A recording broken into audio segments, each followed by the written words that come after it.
通知啲團。Please invite the groups to come in. They can observe the discussion on the first item. We have a quorum members. Let us start our meeting. Please invite the deputations in. Please also invite the government representatives into the room.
May I welcome the government officials, and they are the Undersecretary for Labour and Welfare, Assistant Director of Social Welfare, Chief Social Work Officer, and also from the police, the Superintendent, Chief Superintendent, and a Superintendent.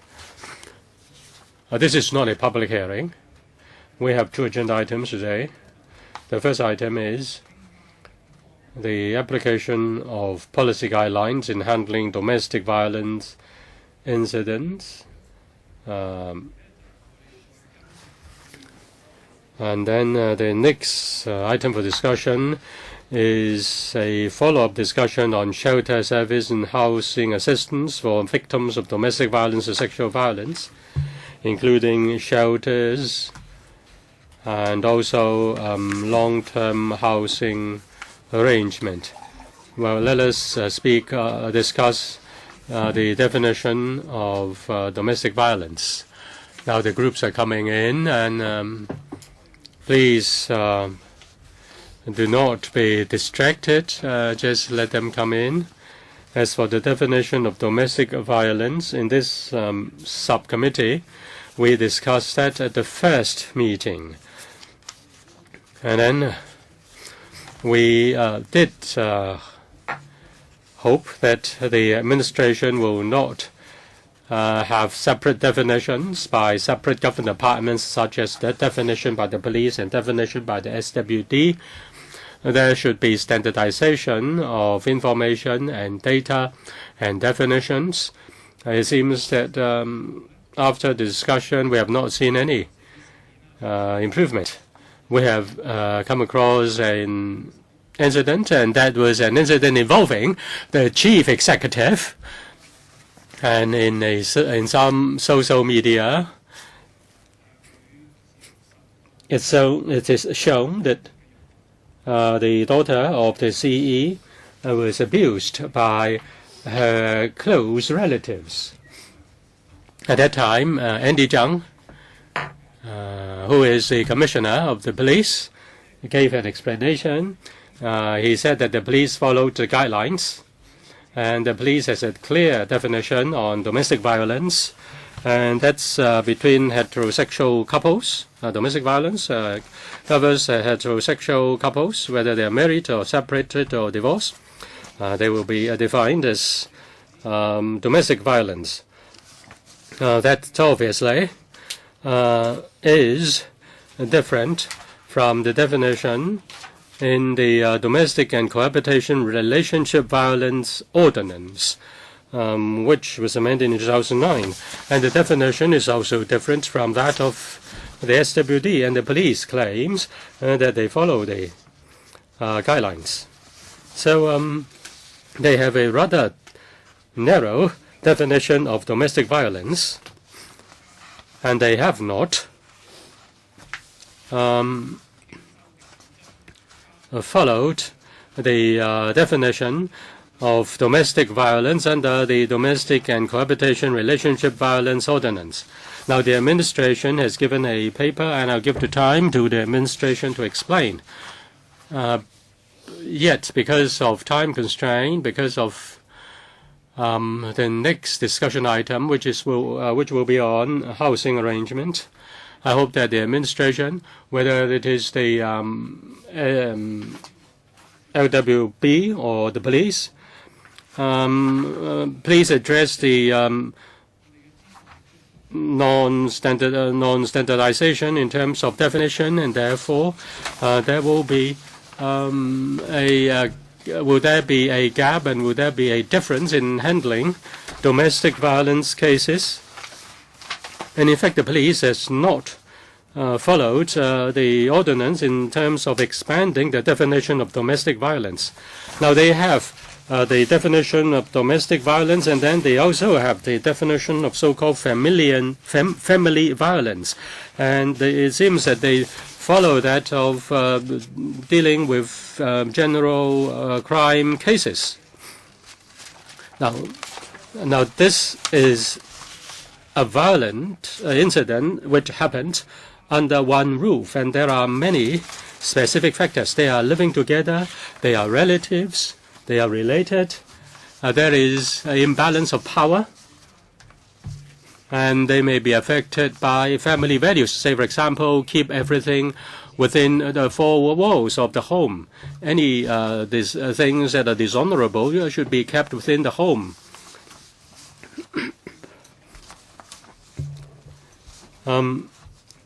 Now, there will also be some sort of civil redress under the Domestic Cohabitation Relationship Violence Ordinance. Now, I want to ask the question in respect of similarity between family violence and domestic violence. Shouldn't they be dealt with together in the same way? Why don't you include family violence as domestic violence, so that you will address those specific factors which happens within the home, which happens under one roof? I hope that you will be focused in answering my questions instead of just repeating what you've said in the paper. The administration, please.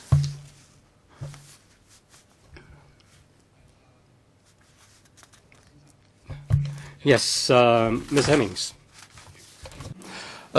First of all, we have separate definitions for domestic violence, family violence, elder abuse, child abuse, and sexual violence.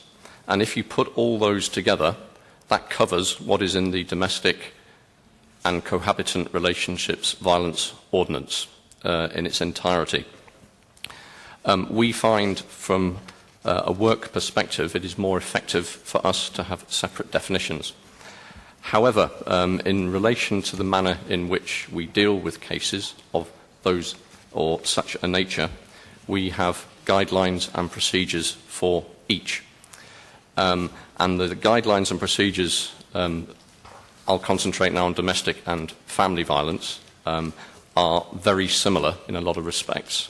For example, if a report is made, a uniformed officer will attend the scene in the first instance and will make an assessment as regards what has happened at the scene. And they will consult the enhanced centralised domestic violence database when they do so to see whether there is a family history of violence or there have been previous reports. One of the first issues that they deal with is to prevent any further violence, deal with any medical issues, call an ambulance if necessary, locate witnesses, speak to the victim and find out what has gone on. If it is believed that a crime has taken place, they will arrest the perpetrator with a view to taking prosecution action if necessary. They would also invite a crime investigation team to take over. We will also make referrals to the Social Welfare Department. In respect of domestic and family violence, we will invite the parties in respect of all incidents for the case to be referred to Social Welfare Department, and we do that with the consent of the parties involved.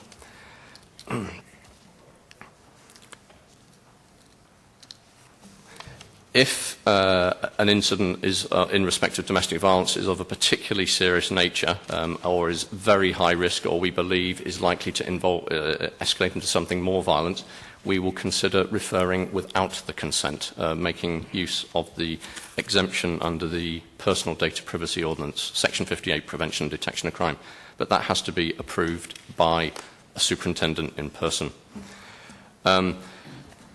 We regard both types of case as serious, and we deal with them with professionalism and sensitivity. In respect of the domestic violence cases, because the couple live together in close proximity, sometimes the cases are more recurrent in nature, and because of the potential for a minor incident to develop into something more serious, we mandate that a sergeant will attend the scene to supervise the inquiries. Whilst we don't require a sergeant to attend the family violence case, that does not preclude a sergeant or a more senior officer attending, depending on the circumstances, and that will basically depend on the seriousness of the matter and what resources are available at the time. These cases are being constantly monitored on a daily basis by the supervisory patrol officers, also the divisional management and the regional control and command centre as well. So, first of all, to answer the question in a very direct way, we're fully aware of the expansion of the criteria in the Domestic and Cohabitant Relationships Violence Ordinance. Our definitions cover everything that is in there, and depending on what type of case has been reported, we have procedures and guidelines to deal with it. In a lot of respects, they are similar, but there are some differences depending on the uniqueness or the circumstances of the cases. 明白。勞福局會唔會 Any supplement from the LWB? Now the police has two definitions, one domestic violence, the other family violence. But within the SWD, there is no such distinction. Now the two departments have two different categorization. Will that cause any differences in treatment, or would there be any gap? Well, let me explain several principles. First of all, under the Domestic and Cohabitation Relationship Violence Ordinance, certain relationships are covered. The SWD adopts the same professional approach in providing assistance. I think this is a kind of division of labor. When it involves underage children, they may be susceptible to harm, and they have to be dealt with very swiftly. Now, it will be handled by the Integrated Family Service Center, but if it involves cohabitants and also underage children, we have a special unit to deal with that. This is a kind of division of labor, and it deals with more high-risk cases, and it deals with cases that involve more immediate intervention. And in respect of several groups, we have special case procedure guidelines. We have already explained that before. In dealing with intimate partners with intimate relationships, sexual abuse, abuse of elderly, we have special procedures and guidelines. And as for other cases, we do follow the professional guidance. There will not be any gap simply because of categorization or difference in definitions under categories. And we are working very closely with the police. We have regular meetings with the police, depending on the risk of the cases. In terms of intimate partners and children abuse, we also have additional guidelines. But this doesn't mean that we ignore other cases. 時間俾 I will now open the floor for members to ask questions. When it comes to the answers of the police and the LWB, I am not satisfied. But I will first ask other members to ask questions first. 5 minutes. Mr. Albert Ho. Well, I have a question. Either Mr. Hemmings or the SWD can answer me. When it comes to the 3 different types, one is very clear. It's domestic violence. Well, actually, there are 2 types that involves crime, and one is domestic incident with the highest number. The police refer the cases to the SWD. I have a question. Can you roughly tell us what cases these are that require the police to refer the cases to the SWD? And for some cases, they have been referred to the serious case unit of the SWD, that is, the Protection of Women and Children unit. And when it comes to the weaker individuals in households, say for example children, when you conduct investigation, will you ensure that you meet the victim before you classify the case? Or is it the case that you only meet with the parents and the parents tell you that, well, no, it's the child's only throwing a tantrum? Is it the case that you will believe the parent, them being an authority, so you think that there is no need to interview the victim? These 2 questions first. Mr. Hemmings? Perhaps, Mr. Chairman, I can start first. Maybe I can remind the meeting the definition of domestic incident. Prior to 2009, we had domestic violence crime and domestic violence miscellaneous. Crime includes the usual homicide, rape, serious assaults, woundings, etc. And miscellaneous was common assaults or breach of the peace. Because we wanted to expand the net and basically get in at an early stage so that something minor doesn't develop into something more serious, we also introduced domestic incidents, which are basically cases not involving violence or a breach of the peace. It could be dispute, annoyance, argument, harassment, etc. And as I say, we will attend the scene and we will make an assessment. And in respect of all domestic incident, miscellaneous or violence cases, we will invite the parties to refer the case to Social Welfare Department. As has been pointed out in a previous meeting, we ourselves are not social workers, right? But obviously we do training for our officers in respect of certain aspects. But perhaps erring on the side of caution, we want to get those involved who are more professional at this particular aspect than we are, and we refer the cases, no matter how serious or how minor, we will invite them to refer the case to Social Welfare Department. And as I said earlier, that is with consent. We will, however, refer cases without consent if they are particularly serious and we think that there's a likelihood, based on historical reasons or because of the presence of factors at the scene, that it could develop into something more violent. So we do, I believe, something in the region of 50% of the cases end up being referred to Social Welfare Department, but that's a ballpark figure. It goes up and down. Okay, 我就呢點有一個跟進先，係然後先答我。On this point, I'd like to ask a follow-up question. Are there some cases with a minor criminal element, say, for example, just a jostling or maybe a slap on the face? Would the police want the family to reconcile and keep it in the family without having to go to court? Would you ask the parties to reconcile? And as a result, these reports are not formally entered into the record.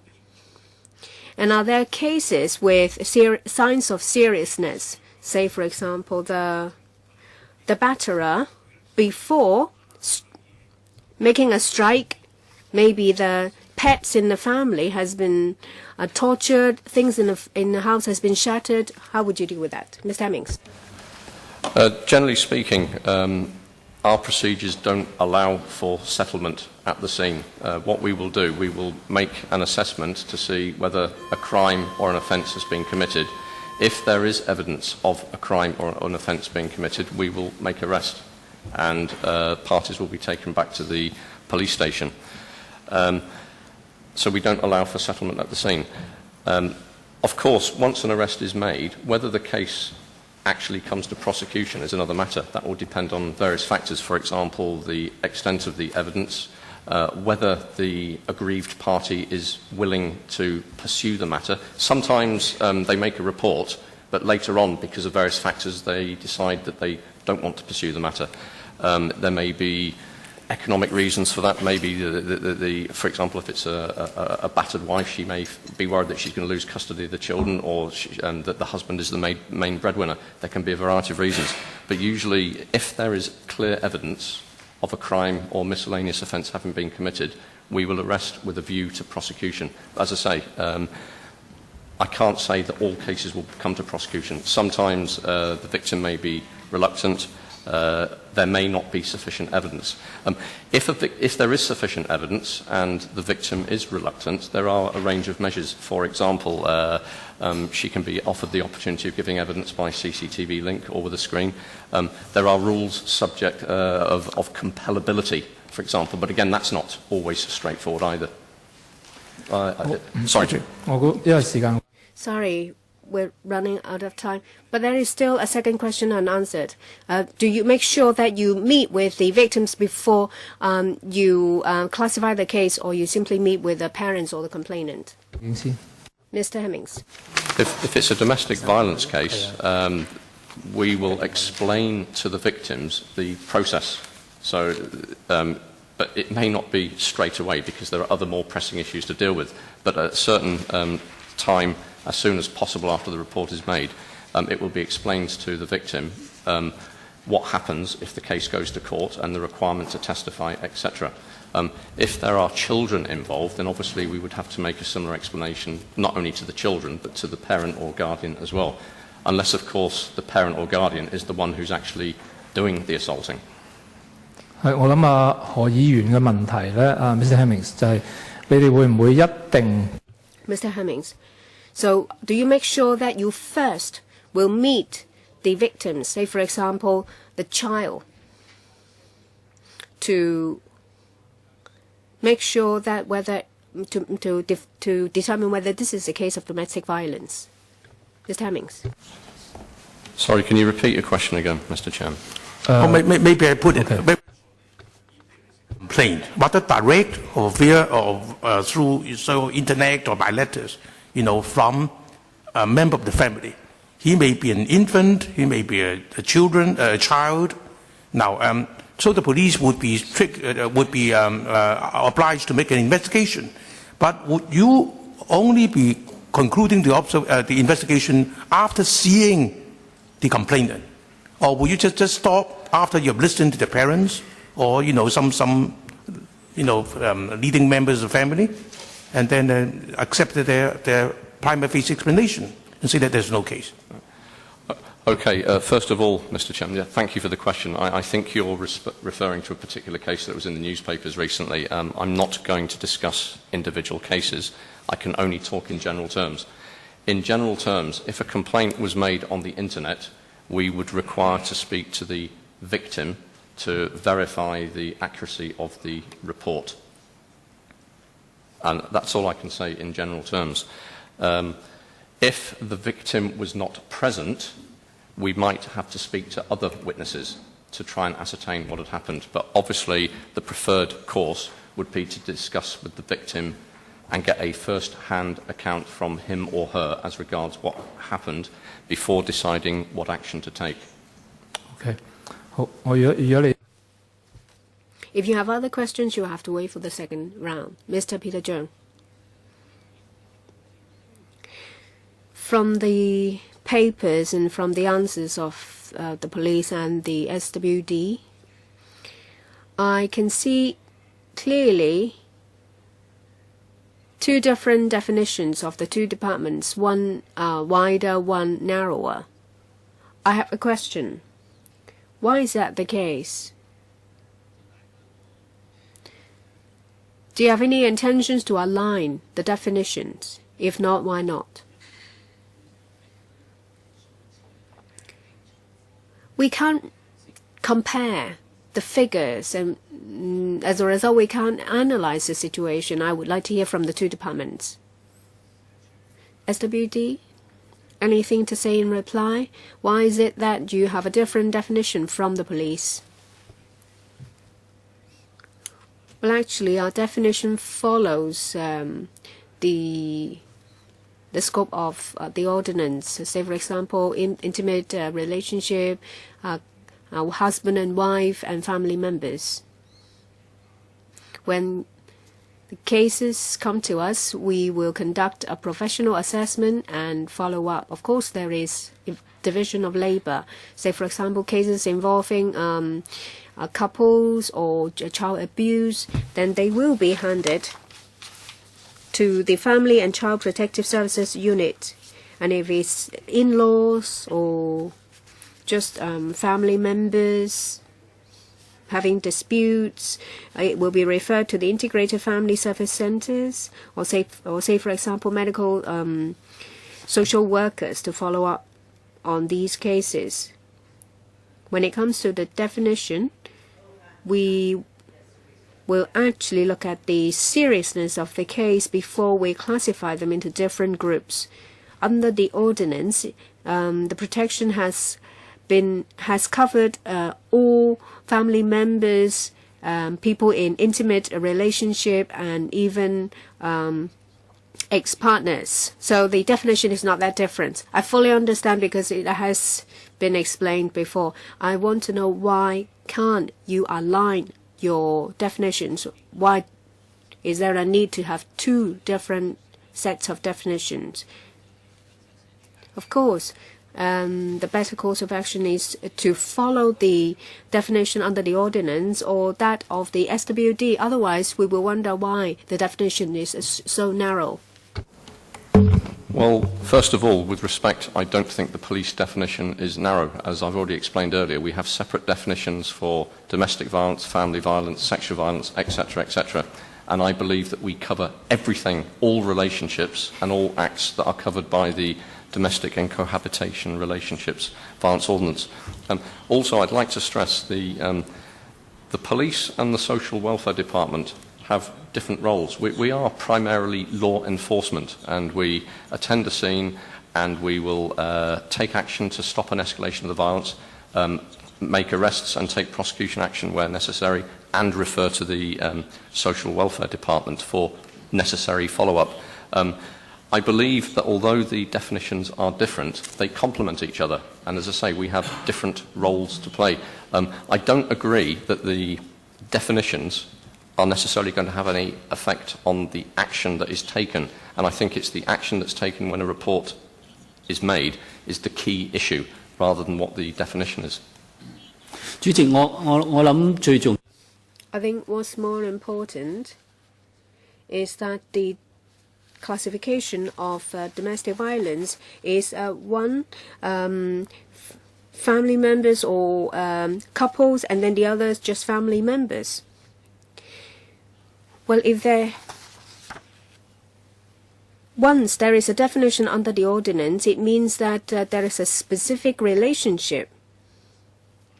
I think they do need to maybe make some adjustments. I'm afraid I won't be able to get an answer today, but they need to make some adjustments to the definition.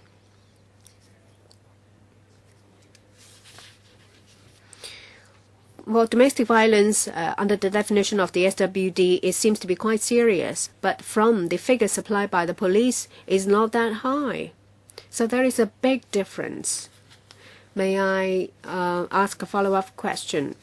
Previously, as explained by the police, there are three different types: domestic violence crime, domestic violence, miscellaneous, and domestic incidents. However, this time round, there is a new concept. It's family violence. So, For these cases, family violence, does it go to DV crime or DV miscellaneous or domestic incidents? I am quite muddled. How come this time there is this family violence popping up? And Mr. Hemmings said that for family violence and domestic violence, the course of action is more or less the same. But in paragraph 5, you see that for domestic violence, there is the data bank, there is the questionnaire, there is also the action checklist, and there is also a designated domestic violence investigation unit in every district. So do this also apply to family violence? But it's not mentioned from the paper. And Mr. Hemmings also said that for the two different types, they are similar guidelines and similar follow-up actions. But that is not the case from what is said in the paper. What actually happened? And the SWD said that for child abuse, intimate partners, elderly abuse, and also sexual violence, they all have guidelines. But when it comes to violence that has taken place among different family members, there is no guideline, and they will be referred to other units, say for example the IFSCs, the Integrated Family Service Centers. For the rest of the case, it will go to Family and Child Protective Services units. Now, in 2009, these relationships were incorporated into the Domestic and Cohabitant Relationship Violence Ordinance because these violence among these relationships had special characteristics, had special situations and circumstances that included imbalance of power. They were living together, and it happened within a family setting, affected by family values. For example, keep every bad thing within the family, keep every dishonorable things within the family. Now, under all these circumstances, the victims would not speak up, would not call for help, would find it difficult to handle.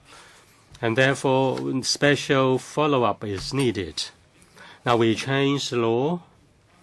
The departments concerned, such as the SWD and the police, have not kept up with the progress of the times. That is my biggest question. Well, at least today we've put up the question.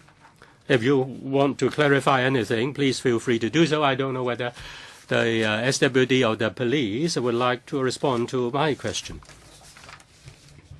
Mr. Chairman, thank you. One misapprehension I would like to correct is family violence crime is not a new category. It was introduced several years ago, and in fact we introduced a number of these categories after the passing of the Domestic and Cohabitation Relationships Violence Ordinance. So it's not recent. I can't give you the precise date that we introduced it, but it was introduced several years ago. You asked about if it's not a crime case, what is it classified as? Well, it will be a request for police assistance. And then, depending on the circumstances and the facts, etc., we will deal with it like any other case, with professionalism and sensitivity. If a report is made to the police, we will send somebody and we will determine what has happened and what action needs to be taken, and we take it seriously. So if you're suggesting that we're not dealing with the cases, I do have to correct that misunderstanding. Any report that is made to the police, not just for domestic or family violence, whether it's a burglary, a robbery, a serious traffic accident, we have procedures and protocols in place and we will deal with it. Thank you, Mr. Chairman. Mr. Hemmings, well, in that case, Mr. Hemmings, with regard to family violence crime, the numbers of such crimes, where are they reflected? Is it under domestic violence crime, domestic violence miscellaneous, or domestic incidents? Keep our own statistics, and maybe I can just give you some simple statistics. For example, in 2014, domestic conflict reports. This is what we call domestic violence. We categorise all domestic violence crime, all domestic violence miscellaneous, and domestic incidents under domestic conflict report. And in 2014, there were 13,802 reports. In respect of family violence crime, in the same year, there were 830 reports. So we do keep statistics. on this area. As I say, we treat them equally seriously. But the fact is, we do have... When I said also that the procedures, I didn't say they were the same, I said similar, and they are broadly similar in terms of the actions at the scene, but there are some subtle differences depending on the nature of the case. 即係話親屬部 And that means, in terms of family violence crime, when we they will not be reflected in the three major numbers in respect of domestic violence crime, domestic violence miscellaneous, and domestic incidents. As for family violence crime, the number of such crimes are not reflected in domestic violence crime, domestic violence miscellaneous, and domestic incidents. Am I correct to say so? Crime, you're correct, does not come under domestic conflict report. Domestic conflict report, in our classification, only includes domestic violence crime, miscellaneous, and domestic incident. So family violence crime is a separate statistic. 即係呢度，即係各位同事，其實原來 Members, we have discovered a new thing, though he said that the definition has been there for many years. In terms of family violence crime, the number of such crimes is not reflected in domestic violence crime, domestic violence miscellaneous, and domestic incidents. All right, I don't want to take up the time of the meeting. We need to move on. Before we do so, I give the floor to Mr. Chen Chi-chun and Dr. K.K. Kwok. I'll draw a line there. Thank you, Chairman. Now, I find the answer by the police very strange. They say that the definition will not affect action by the police, and action is more important than definition. But the issue before us is the application of domestic incidents. Even if there is no definition, no such definition, if somebody's murdered somebody, is beaten up, you can still enforce the law. I think that's what the police is telling us. Now, why we need to have domestic and cohabitation relationship violence ordinance? Because we think that these kind of violent crimes are different from other violent crimes, and we need special social resources to deal with them. The police is at the front line. They will have to handle this case first. It seems that they are playing statistics with us. The numbers are chopped up into different categories, and therefore the number of domestic violence is not so serious. The situation is not as what is depicted by the NGOs. In terms of domestic violence, the definition is limited to heterosexual couples and cohabited couples. And as for abuse of children, it comes under family violence, abuse by uncles and aunts, and or abuse of they come under family violence also. What's the purpose of such classification? What is the implication of such a classification on your action? Why the abuse of children is not put under domestic violence? It seems that the handling or the abuse of children is not so serious. Andy Zhang said that the abuse of children is family violence, but not domestic violence. Why is such a definition? Now, what is the view of the SWD? Have you talked to the police when you discover that the definition of yours is different from their definition? Now, according to paragraph 8, if investigation shows that the report does not involve any crime, the police shall try to arrange for referral, blah, blah, blah. Will you definitely try to refer, or you may refer, or you may not refer? What is your guideline? But if I ask you about the CE's daughter, you will not say anything on a specific case. But have you tried to refer the case, and can it be refused? Or just if the police officer remembers that, then he will refer. If he has forgotten that, he will not refer. Two questions. I'd just like to say, I didn't say the definition is not important. The point I'm trying to make is we have different definitions for different types of incident, and that enables us to more clearly to set our procedures and guidelines how to deal with them. But again, I want to reiterate, we treat all cases seriously. It doesn't matter whether it is domestic violence or child abuse or family violence. As far as we're concerned, they are all serious cases, and we will deal with them all in a serious and professional manner. But we have guidelines and procedures for each. In respect of the actions that are taken at the scene, for example, the uniformed officer attending, crime teams taking over, checking of the ECDVD, the Enhanced Centralised Domestic Violence Database, referrals to SWD, sending for medical treatment, taking arrest and prosecution action, etc. There are a number of commonalities, but there are some slight variations depending on the nature of the case. And obviously, certain cases may get more resources allocated to them than others, depending on the seriousness or nature of the case. And obviously, as you'll understand, police officers can't be in all locations at once, and sometimes we have to prioritise. But in respect of child abuse, family violence and domestic violence, we treat all of them seriously, and we will allocate adequate resources to them to make sure that the cases are dealt with professionally, with sensitivity, and that the necessary referrals are made to the Social Welfare Department as and when necessary. So, and again, to say, as I say, the definitions we have, we believe are very wide, enable us to set very wide procedures and guidelines as regards how to deal with the cases. And Chairman, the police has not answered my question. It's just speaking something rather vague. I asked for the merits of such classification. Whether I've asked the SWD to comment on that, and also for referral, is it a must, or is it just a try to refer? Can you be more specific, Ms. Hemmings? In terms of family violence, do you have any guidelines or procedures?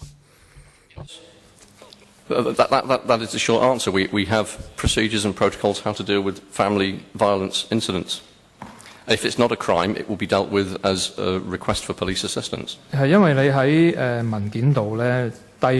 in your paper, in paragraph 5, you set out very clearly that with regard to domestic violence, you have the emergency referral questionnaire as well as action checklist is very specific, and you also send a sergeant or an officer of the rank above to deal with the situation. As for family violence, according to your description, you just deal with it like ordinary violent crime. So do you need to supplement that there are certain guidelines for handling family violence, and in fact they may be the same as those for domestic violence? Do you need to be more specific? And also concerning referral, now under domestic violence you have the emergency referral questionnaire. In terms of family violence, are you using the same assessment questionnaire or referral questionnaire? Use the same referral questionnaire for family violence as we do for domestic violence, because there are a number of differences. For example, when we attend the scene of a domestic violence case, we have to find out if the couples are recently divorced or separated, various issues, etc. But a number of the factors in there would be similar, and our officers do get training at various levels how to deal with these types of cases. In respect of referrals for family violence cases, our UB officers are instructed that they must ask the parties involved if they wish the case to be referred to Social Welfare Department. That happens in all cases. If the parties consent, then we will refer the matter to Social Welfare Department. Is it really, well, definitely the case that will be asked? It seems that from the answer that they will definitely be asked. So when it comes to family violence guidelines, well, we've never seen such a document. So can you maybe provide it to us?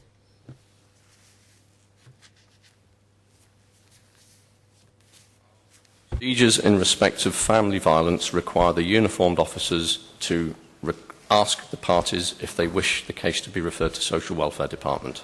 係，我 Yes. 知道，我係問你可唔可以向我哋委員會 My question was whether you could give us a guideline and not just about whether it will be referred. Am I correct in saying, Mr. Chairman, you're asking for a copy of our procedures and guidelines? Well, I will take that one under advisement. Generally speaking, this is for internal police reference and is for officers as regards how to discharge their duties. So generally, we will not produce copies of the guidelines, no. 咁如果係 If that is the case, then we only have your words. When it comes to domestic violence, you clearly set out that there is the emergency referral questionnaire and the action checklist. And at least we have something to rely on. Information, we know what you do. You say that you have a similar procedure for family violence and there is a guideline. That's why we ask you for a guideline. And you said that is for internal use only and copies cannot be made available outside the police force.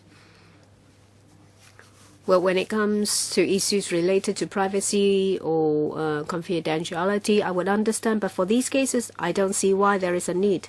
How come that the guidelines can be made public for domestic violence and not for family violence cases? Can you explain, please? Mr. Chairman, I don't think we have made the guidelines for domestic violence public. If you allow me to confer with my colleague first. Confirmed, the guidelines are not public for domestic violence, and that would be the same reason as well.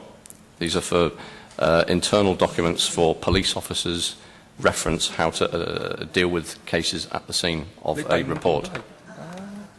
咁即係 Colleagues, I don't know what you think about the answers. But from the guidelines I've read out, I think they should be made public. No, it's not the case that in paragraph 5 there is a vivid description of the procedure, but there's not such thing for family violence. That's why we would need some more answers. Ms. Chan? Well, after Madame Kam's tragedy has taken place, we've been supplied with a list of guidelines. And if you refuse to give the guidelines to us now, I think it's not fair. Thank you. We were given guidelines back in those days. May I suggest that the subcommittee write to the Commissioner for Police, and the letter will be CC'd to the CS4A, showing that we made a request to ask for guidelines from the police related to paragraph 5 and that for family violence, to make the information public so that the public and service providers will know the procedures of the police in dealing with domestic violence and family violence. Do you agree? Yes, we do. Dr. Kokaki.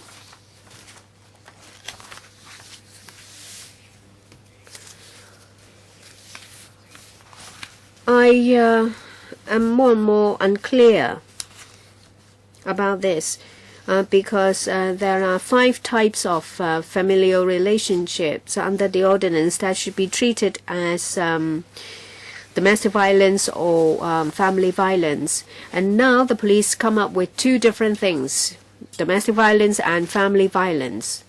It's something new that they plucked from the air. So I would like to get some figures, number of cases for the years in relation to family violence. And I'm very disappointed with the SWD and the LWB. Either they are ignorant of what's going on with the police, or they actually connive with them. The police actually are there first at the scene. They are frontline officers. If they cannot afford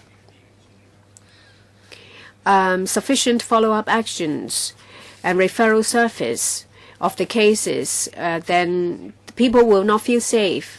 I don't know how much the SWD or the LWB will agree with Mr. Hemmings. And if they don't agree with that, perhaps that they should share our view to ask the police to treat this seriously. And according to the police, they have treated all cases with equal importance. So it's a meaningless answer, because I don't think the police will say that some cases are not important to us. And in paragraph 5, you already said that an officer of the rank of sergeant or above will take up the case, and there will be a dedicated investigation team. So when it comes to family violence, is it the same as domestic violence? That is, an officer of the rank of sergeant or above will attend to the scene to make sure that the case is properly handled. And 2, that the police officers investigating the case will belong to the designated domestic violence investigation unit in the district. And the information will be entered into the enhanced central domestic violence database, or information will be put there. Mr. Hemmings. Yep. First of all, the categories we've had for several years. It's not a recent thing. So this has been going on for quite some time, and we've been maintaining statistics for quite some time. What I would like to say is, and this is a regular feature of our work, we review on a regular basis. There's always an annual review to take into account changes in circumstances, changes in trends, changes in legislation, etc., etc. And any procedures we have now, even if we think that it meets the requirements now, that doesn't mean to say it's cast in stone and will never be changed. So all of these categories are reviewed on a regular basis. Up until now, the reason why we deploy a sergeant minimum to domestic violence incidents is because of the nature of the case and what we believe to be the potential for a small incident to escalate into something larger, which is why we want to make sure that the inquiries are supervised to ensure that all necessary actions are taken. We haven't found it necessary to mandate that a sergeant go to family violence cases. That doesn't mean to say we don't take them seriously. We do take them seriously. And the fact that we haven't mandated it doesn't mean to say that a sergeant won't attend, or somebody even a higher rank, depending on the nature of the case or the circumstances or the seriousness of any injuries, etc. So I'm not saying a sergeant wouldn't attend. It's just not a requirement for it'll usually be a uniformed constable in the first instance. And one thing I'd like to point out, and this, again, I must reiterate, we do take the cases seriously, but on an average day, the officers have a number of competing priorities to deal with, right? Domestic violence, family violence, there's traffic issues, there's other crime issues, missing persons, etc., etc. And basically, we can't assign the exact same resources to every single incident. So obviously, there's going to be some division of labour and there's going to be some prioritisation. But I insist that we do take the cases seriously, and the mechanisms are in place to make the necessary referrals and take the necessary follow-up action as and when required. It's obviously a lie. We asked 3 specific questions: whether there is a sergeant, whether it's the same team, and whether the information is put back into the system. There is no answer. So the way it's handled is different. I'd like to get some clarification. And if you allow, Chairman, I would like to get some answers from the LWB or the SWD. Because the way they classify the cases, it may affect the SWD's ability to affect people who are suffering from domestic violence. Why would they connive with such an approach of the police? Mr. Fong?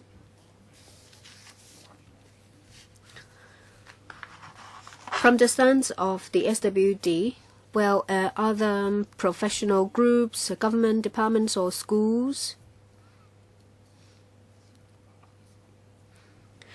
would refer domestic violence cases, including child abuse cases, to the SWD. We respect their professionalism, their roles, and the definitions of the cases. Of course, everything falls under the ordinance. Mr. Hemmings said that the different classifications of the police still cover all the cases, all the different categories and types of the ordinance. And what's more important is that when they investigate a case, they will use their experience and, if necessary, refer the cases to the SWD. And from the figures we have, the number of cases referred to us stand at around 7,000. It's quite stable. And all the cases that have reached us will be followed up by us. Other than the police, we also receive cases from other sources, and we follow them up as well. On different levels, the police and the SWD work very closely. The guidelines I've mentioned are the products of the work with the police, with NGOs, and with a hospital authority. But when it comes to division of labor, our work is to follow up the cases and to render assistance. And as Mr. Hemmings said, their focus, they are primarily a law enforcement agency. So we have our duties and functions. We do our work, and all the different types and people under the ordinance are covered by us. Let me ask one more question. Is it the case that you connive that or condone that the police have a different definition? Say, for example, family violence, they don't designate a sergeant or above officer to go there, and they don't mandate information to be put into that enhanced system. Well, you have five different groups, but for the police they have two different groups, and you think it's all right.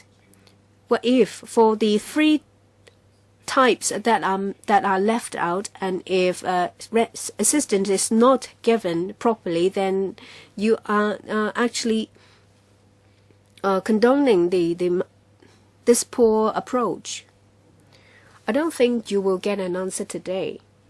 So we need to get more information about procedure, guidelines, and figures. Please go ahead, Mr. Hemmings.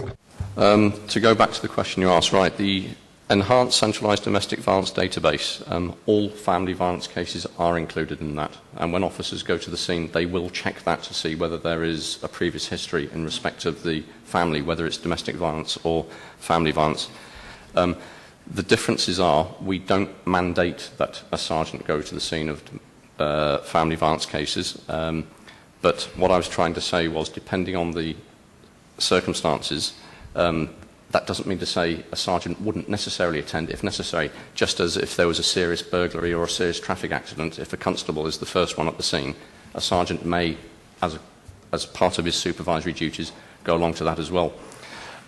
We don't have a designated family violence investigation unit. If a crime occurs, it will be investigated by a crime investigation team. If it is a serious crime, it will be dealt with by a district crime unit, which investigates more serious matters. The designated domestic violence investigation units we have, they don't investigate all the domestic violence cases. They investigate the more serious ones, and because of the experience that they acquire in that sort of area. There is no conniving between the police and the social welfare department. We have a very good working relationship, and we meet on a regular basis to make sure that our protocols and procedures are effective and to see whether changes need to be made. And obviously, as I've just said, we review our procedures on a regular basis, and we listen to a variety of views, including yours, and we've noted your comments today, and obviously we will be looking to see whether changes need to be made in future. I'm not saying changes will automatically be made, but we take this very seriously. 我哋從來都冇懷疑過警方咧係對於呢啲案件咧係唔嚴正。I've never said that the police don't deal with the cases seriously. The point is, the way you're handling it is not transparent enough. If you do not clarify that, we really don't know.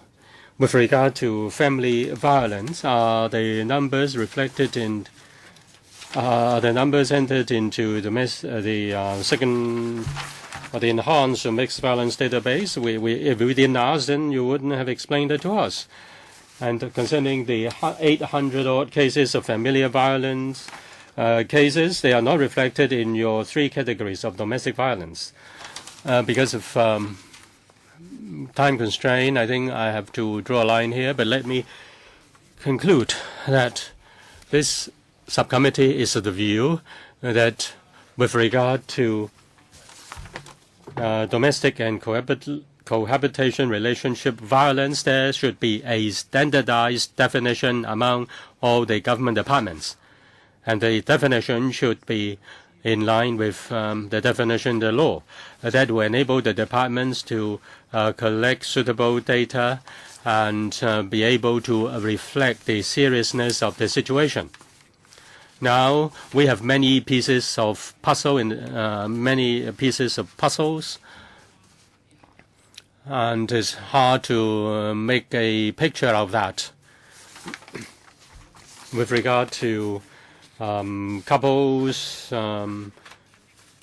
cohabitants, children, parents, grandparents, uncles, aunts, abuses have some common characteristics. Say they may live under one roof, there is imbalance of power, such violence may be recurrent, and the victims find it difficult to appeal for help or make any disclosure.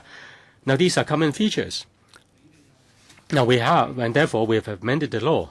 Now we have changed the law, and if each department just makes its own definition, then there will be confusion, just like what we heard today. I think you need a standardized definition. Maybe, say, for abuse of the elderly, abuse of children, you may need different procedures of handling such cases, and you may need different procedures for, say, handling cohabitants. But such procedures should be transparent. As I said, we'll write to the police and also the CSOA asking for the disclosure of those guidelines. And in terms of statistics, please give us the numbers of family violence crime cases in the past few years. And among these cases, how many cases have been referred and how many cases have been successfully followed up by the SWD. And then we will then take up the matter with the relevant departments concerned. So is it agreeable to members? We first ask for more information before we move on. Okay? Right. Let's move on. Item 2. Further discussion on shelter service and housing assistance for victims of domestic violence and sexual violence. We have deputations coming before us to give their views. I'd like to remind members that we did discuss these issues.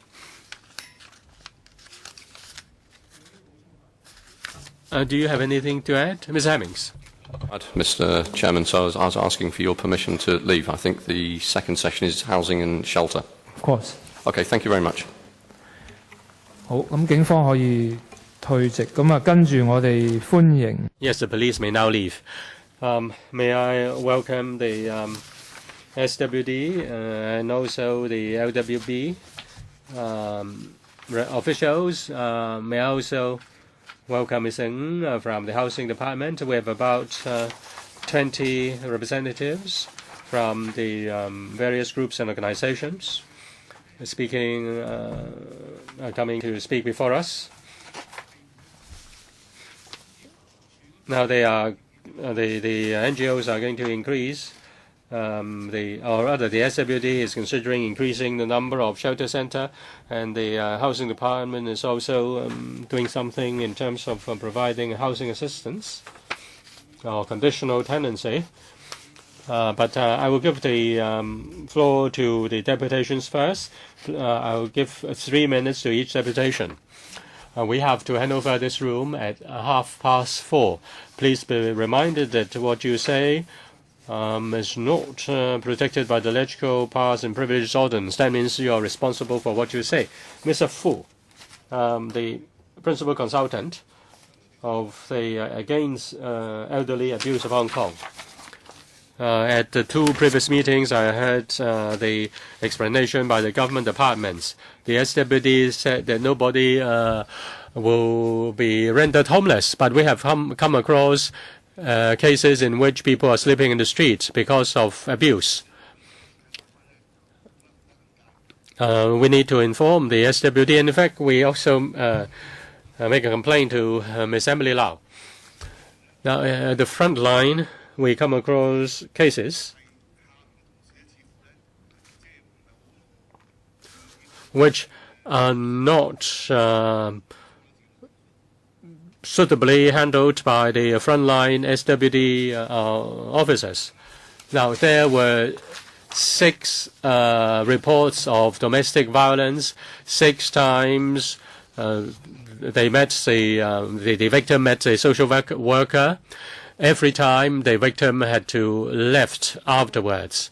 There was no guidance as to how to deal with domestic violence. Finally, I bring the victim and also the social worker together and ask the social worker to say, consider helping the victim to get compassionate rehousing. After more than 6 months have elapsed, the social worker has never mentioned conditional tenancy. At the last time, a form for application for public housing was given to the victim. That is a very common treatment. Frontline social workers consider themselves as NPC delegates. They can interpret the law. Now, you have a policy, but the frontline social workers have their own way of handling their cases. They just ask the victims to leave. Many victims are new arrivals. They don't have much. They don't have many friends. They don't know how to handle the case. Therefore, some become prostitutes. The social welfare department is forcing women to become prostitutes. They have nowhere to live. They don't know how to apply for CSSA. When they go before the SWD, your social workers are just throwing them out. So concerning your frontline social workers, the SWD, shouldn't you give more guidelines to them when they come across such cases? Shouldn't they explain to the victims what their rights are and what the duties and responsibilities of the social workers are? Madam Zhang of the Liberal Party. The Liberal Party attaches importance to the issue of domestic violence and sexual violence. The number of cases received by the SWD declined substantially from 7,700 odd cases in 2008 to 4,000 odd cases in 2014. Now, the number of cases in 2012, 15,000 cases received by the police and declined to 14,000 in 2013. We should have zero tolerance towards domestic violence or sexual violence. One is too many. Now, such cases have far-reaching repercussions and consequences on the victims. The intervention by police and social welfare department will help to reduce tragedies, and there is a need to provide immediate help to the victims.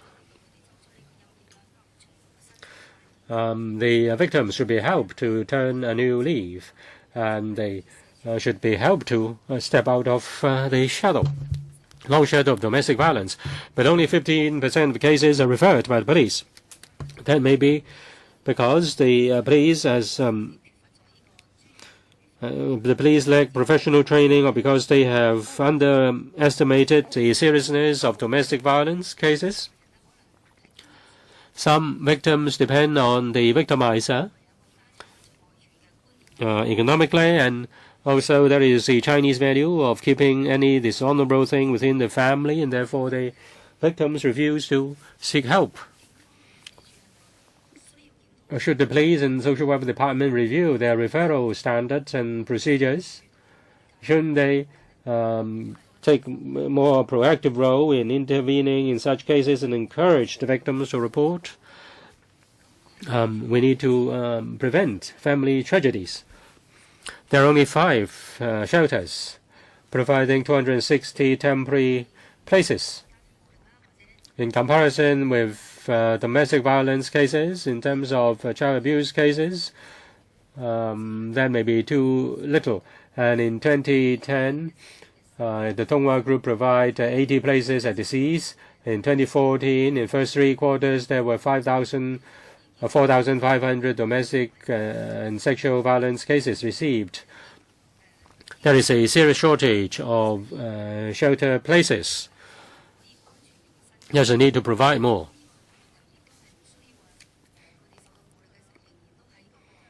And if they can be provided with temporary shelter, then the victims do not need to live with the victimizer. More resources are needed to provide shelter, to protect the victims. And only the seas is providing shelter to male victims. Should we also not encourage the male victims to speak up and seek help so as to avoid tragedies? Thank you. Next is Ms. McAlloy of the Association for the Advancement of Feminism. Many are concerned about different types of domestic violence. In Hong Kong, there are more than 300,000 foreign domestic helpers. They play a very important role in the family. They enable Hong Kong women to go to work. The Vienna case and other serious cases of abuse of foreign domestic helpers, such as a foreign domestic helper was killed by the collapse of a canopy. These cases were just the tip of an iceberg. And in fact, the situation has gone out of control, and the administration has, the government has ignored the plight of the foreign domestic helpers. I searched searched via Google, and I searched information. Say in 2011, the Catholic Church disclosed a survey on working condition of Indonesian foreign domestic helpers. 7.4% of the respondents were attacked, and 4.9% suffered sexual abuse. Another survey by the Catholic Church in 2013 showed that among 2,000 interviewees, 11% were treated with rude treatment, and then 4% suffered assaults and sexual violence. In 2013, among the 800 users of the shelter, 26 suffered physical abuse, and another 20 suffered sexual abuse. The EOC in 2014 conducted a survey on sexual harassment at workplace. Among the 981 questionnaires, 6.5% responded that within the past 12 months they suffered sexual harassment. I did a research between 2012 to 15 among the news reports concerning the foreign domestic helpers. There were 96 such cases, and 21 involved physical abuse, sexual abuse, 7 sexual harassment, 2. It all revealed that foreign domestic helpers suffered serious violence, abuse, and sexual abuse that is very common. The police said that they had guidelines, protocols to deal with violence.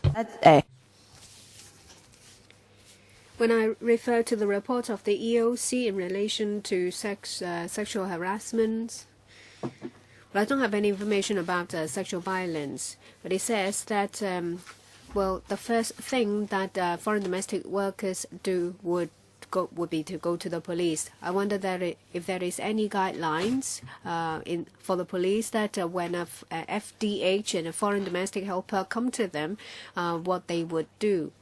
They don't really receive the relevant support. So when they encounter trouble, they don't know what services or assistance are made available. Perhaps the only place they can live outside the domestic helpers, the employer's place is maybe somewhere provided by the intermediary, but that is exactly the case of Alice. Ms. Mag, when it comes to sexual assault and sexual violence inflicted on domestic workers, it's for another occasion. Next, Jimmy. Well, I find it very interesting. Well, for homosexual people in homosexual relationship, they are under the domestic violence. But when it comes to other family members, it's not. Well, from 2010 to now, there has been 5 years. The Rainbow Action has spoken was supposed to be said, and we still see a lot of domestic violence cases. It seems that we can't move your heart, and we are very disappointed. We asked to open a sexual minority crisis center run by same-sex NGOs, and legislators agree, but the government still turn a deaf ear towards us, and the SWD refuses to budge. So can you tell us what are the difficulties you can foresee with the opening up of such a center? What can you tell us? We would like to help the government to overcome the difficulties so that sexual minorities facing domestic violence will get some help. Next is Mr. Tommy Jai. We need to set up the Sexual Minority Crisis Center as soon as possible. Well, very often people encounter threats like you can't break up with me, otherwise I'm going to tell your family or tell your boss. Some people go to social workers and was told that you should first come out. Then the threat will not be a threat anymore. Obviously, the social worker doesn't know about the difficulties people encounter when they decide whether to come out or not. And sometimes, without the consent of the client, the social workers will review the sexual orientation of that person, and as a result, family members take away their mobile phones or ground them. And if that is the case, do you suppose that people will still go to social workers? In 2011, there was training information about treatment of homosexuality. The department still refuses to apologize for the mistake they have made. So how many people would want to subject to discrimination from social workers by going to them? And in a February meeting this year in the Legislative Council, the Deputy Director of the Social Welfare Department openly insulted homosexual people. He said he thinks that heterosexual groups will know how to fill in the forms. However, for homosexual groups, that they are unable to figure out how to fill in a form. Why do they think that heterosexual NGOs have the ability to deal with domestic violence among people in a same-sex relationship? Do they really think they have the ability to help sexual minority? We've been asking to join the concerned group for 4 years. And the government felt embarrassed, and in the end they agreed to allow us to participate.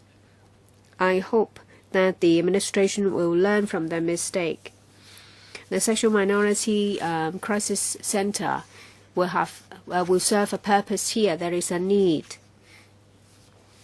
We're very willing to cooperate with the SWD. Please talk to us, contact us to make arrangements to set up this crisis center to help those who are in need. And I would like to say to you that you have to face reality. We should work together as ASAP to set up this crisis center for sexual minority. Next is Ms. Yao Weiwei, Women Coalition of Hong Kong SAR. Well, for homosexual child, there is this person. Parents refuse to accept his sexuality. This person is chased out of the house, and this person plucked up the courage to call a refuge center. The operator said to that person that, well, because you're not being beaten at the moment, we can't help you. So that person's completely lost confidence of these centers because this person think that no one will understand. When this person was beaten by the mom again, this person refuses to seek help. So these mainstream refuge center, do they fully understand what's faced by homosexual people? Well, they have to publicize that they welcome homosexual people and they are against discrimination against sexual orientation. Well, there are a number of refuge centers with a very strong religious background. We do think there is a need to have a crisis center that is run by homosexual groups. Next is the Fourth Right Caucus, Ms. Deng. Good afternoon. My husband loves to drink. After having a few drinks, he would beat me, he would rape me. I have spoken to social workers saying that I have an urgent need to have us to live for housing. But I was told that I've not been here for 7 years and I don't have children.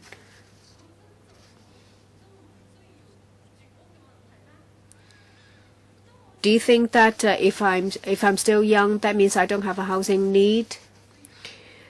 When another incident happened, I talked to a social worker again.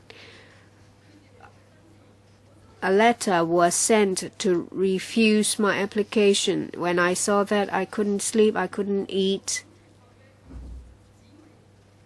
There are a lot of people like me.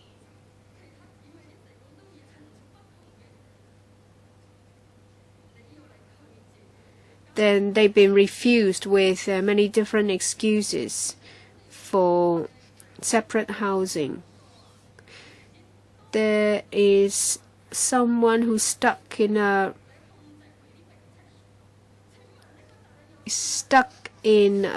place. Well, what do you mean conditional tenancy? What condition? How come in 1991 there was this conditional tenancy? Please understand my difficulties. Thank you, Ms. Deng. Take care of yourself. For individual cases, we may follow it up after the meeting. Now, when it comes to the social welfare department requiring you to sign a certain form, I think we do need to have a further discussion in the meeting. Next, from Poland, Ms. Kong. Thank you. In relation to sufferers of domestic violence, of single or married women in shelters, I would like to say a few things. First of all, there should be a review of the approval of conditional tenancy. And there should also be a review of the CSSA payment to bring it closer to the market rental rate, and to see if the single person CSSA payment is sufficient to meet the needs of the recipient. And I hope that the administration will, the police will give more assistance to refuge centers. However, the police have already left. I hope that my views will reach them. First of all, the location of the refuge centers are kept confidential in order to protect the safety of the people staying there.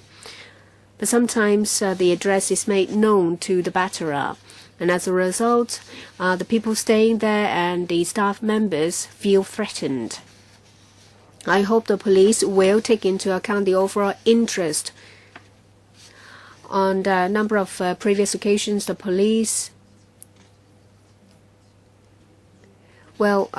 we suggested to the police that there should be enhanced patrolling points near the refuge center to deter people who might harass them. The police told us that he will have to discuss it with the relevant police district. But if this can be resolved on a policy level, then we don't need to have the individual refuge centers talking to the different police districts.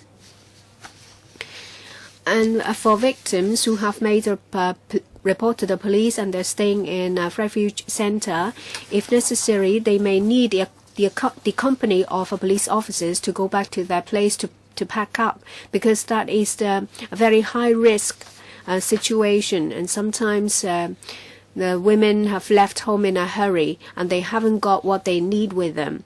So if a case is reported to police, if such an arrangement can be made by police, it will be of great help to the people in need. The victims and the centers need to know what is happening with the batterer. Say, for example, whether the batterer is detained on bail or released. Social workers in the center do need to know the situation of the batterer before they can formulate a plan with the victim. I hope that the police will set down some procedure to communicate with the center to enhance protection to the victims. Thank you. In relation to the views related to police, they will be forwarded to the police. Next, Ms. Leung. Hong Kong Federation of Women's Centres. Good afternoon, everyone. We were set up in 1991. We've always been concerned about domestic violence and sexual violence in a domestic setting. We've attended a number of meetings previously. We have given our views as well. And we only have a few more points to make today for your consideration. First, we should lose no time to increase the places in refuge centres, because there is an oversubscription, and I think you can all see that. When victims are in most need, you have to give them proper accommodation. So we suggest that the number of places be increased, and there can be an independent center. In 2013-14, utilization rate has reached 103%. And in previous meetings, we think that we need to keep, say, 10 places free for emergency cases. Say, for example, sometimes women will have to leave the district they're in so that they can be away from the batterer. So in each center, they need to set aside about 20% of the places for such cases. If we work out that, we will need an additional 60 to 70 places. And we hope that the Bureau will work with the NGOs and find ways to provide suitable supportive service to the women needed. please also consider the minorities. Apart from the sexual minorities, there are also women of ethnic minorities who have special needs. Now, in terms of culture, they're different. In terms of language, they also have difficulties in communicating with other people. If they live in a refuge center, there may be difficulties for them. And the NGOs also have to overcome many barriers in the provision service. So I think there should be separate centers which can meet the needs of the minorities. As for the needs of sexual minorities, just a while ago, the sexual minority groups have made their request, and we support their proposal. There should be suitable places, sheltered places for sexual minorities, and the staff members should be suitable. They should be given suitable training, and only the Cs provide some space for male homosexual victims. I think there should be suitable arrangements to expand the service. Now, if suitable information can be provided on the internet, what sort of assistance, what sort of housing assistance and conditions for application, so that those who have the need can know their status, and if they are not suitable or they are not qualified, they should be informed promptly. And if their applications are rejected, then can there be alternatives? Say, for example, space for singletons or other kinds of help. There should be an independent appeal mechanism. Say, if they apply for housing assistance and if the application is not approved, there should be an independent unit of the SWD to deal with the appeal. Thank you. Next, the Hong Kong Federation of Asian Domestic Workers Unions, Ms. Sheila. Mr. Chair, today we are talking about domestic violence and sexual violence. Just like other women in Hong Kong, migrant domestic workers are vulnerable to such violence. In fact, when a domestic worker faces violence at the workplace, their situation is very similar to domestic violence, although the worker is not a family member. The abuser and victim are living together. The victim's livelihood is rely on the abuser in most of the cases. It's very hard to prove the abuse behind the closed door. Again, just like other women in Hong Kong, migrant domestic workers need protection when they are facing domestic violence and sexual violence. The Hong Kong government should open the door to provide assistance to migrant domestic workers, but not only rely on non-funded NGOs to provide service for migrants, which is very limited. Other than facing violence, migrant domestic workers need shelter for various reasons. When there is any labor dispute after termination of contract, or there is abuse case happen, the worker has to stay in Hong Kong for 2 to 6 months. During this period, they are paying the base extension fees, food, and accommodation without any income.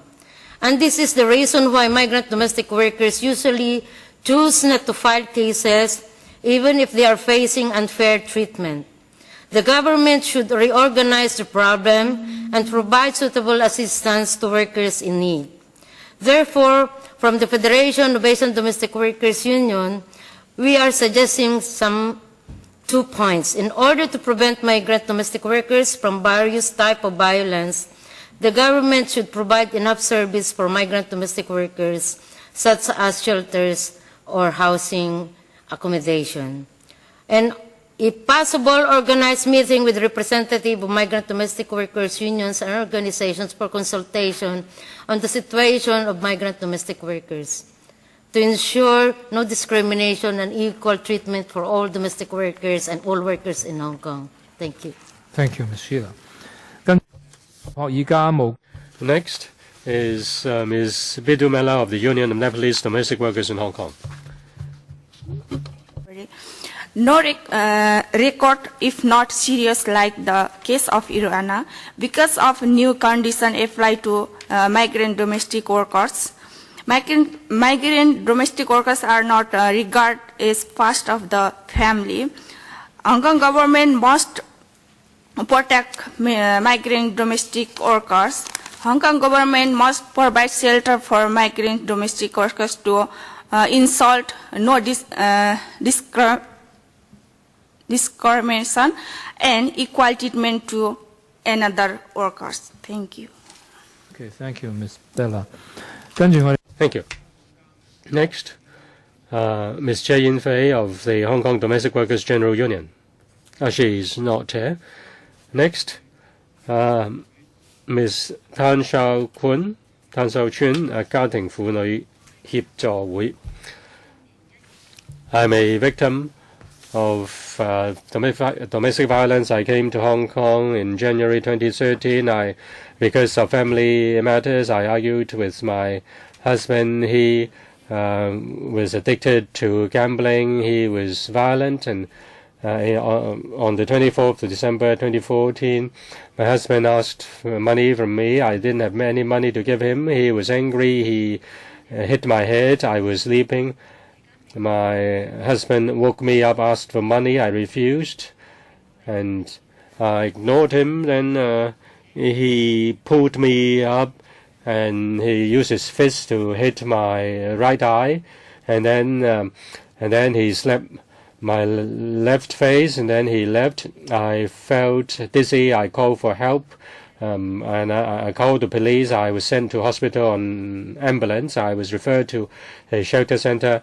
I lived there since then.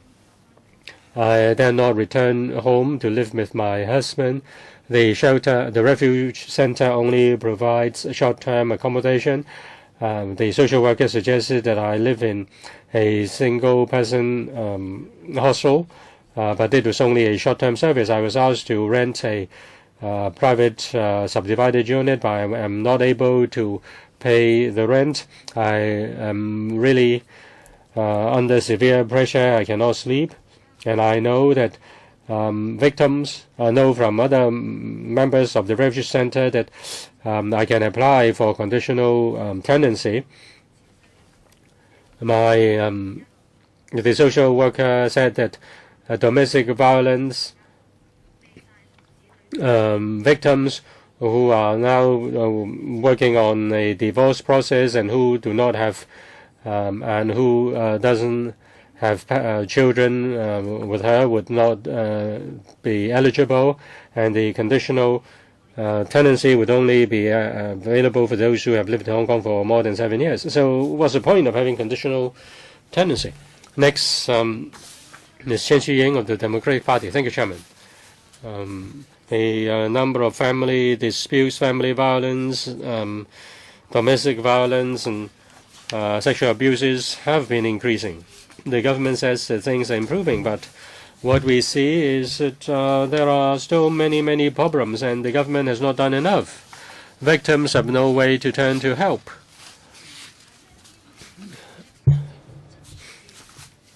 The government should tackle the matter at the root.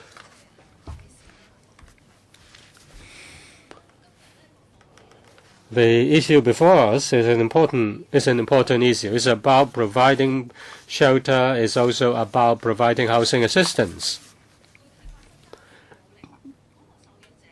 The victim has to leave because today you may be slapped in the face, tomorrow you'll be hit with a fist, and then the day after next you may be chopped with a knife.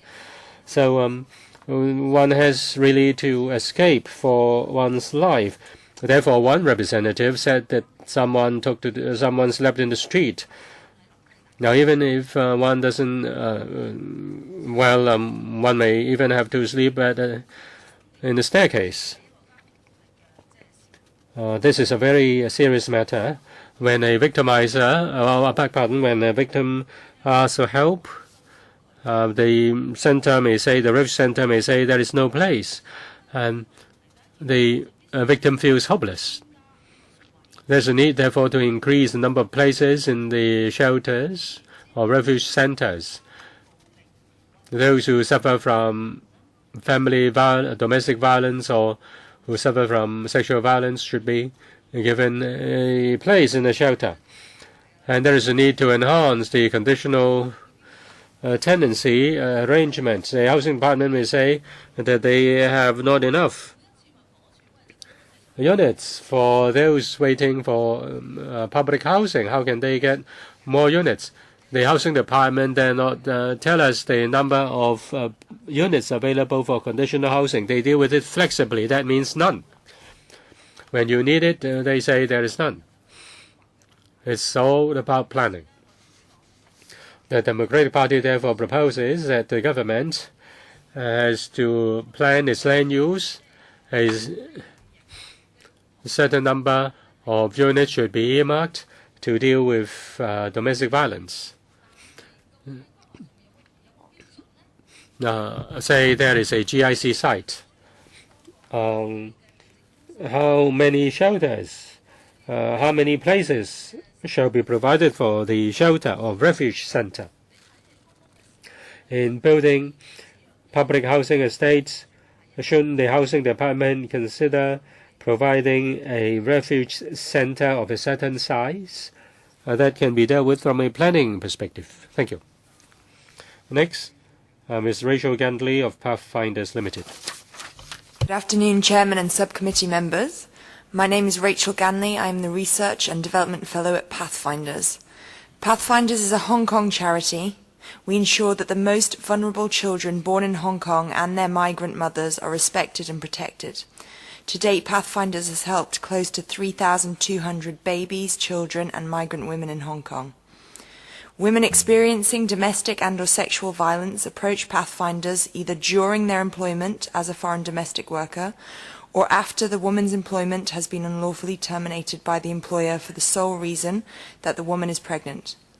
For Pathfinders clients, accessing shelter services and support is typically complicated by a variety of factors, including a fear of interacting with official or formal individuals and/or organizations, a lack of knowledge about what services are available and how to access those services, and prior attempts to access governmental or quasi-governmental services where they encountered race and/or gender discrimination, language barriers, and an absence or lack of sufficient cross-cultural understanding and sensitivity.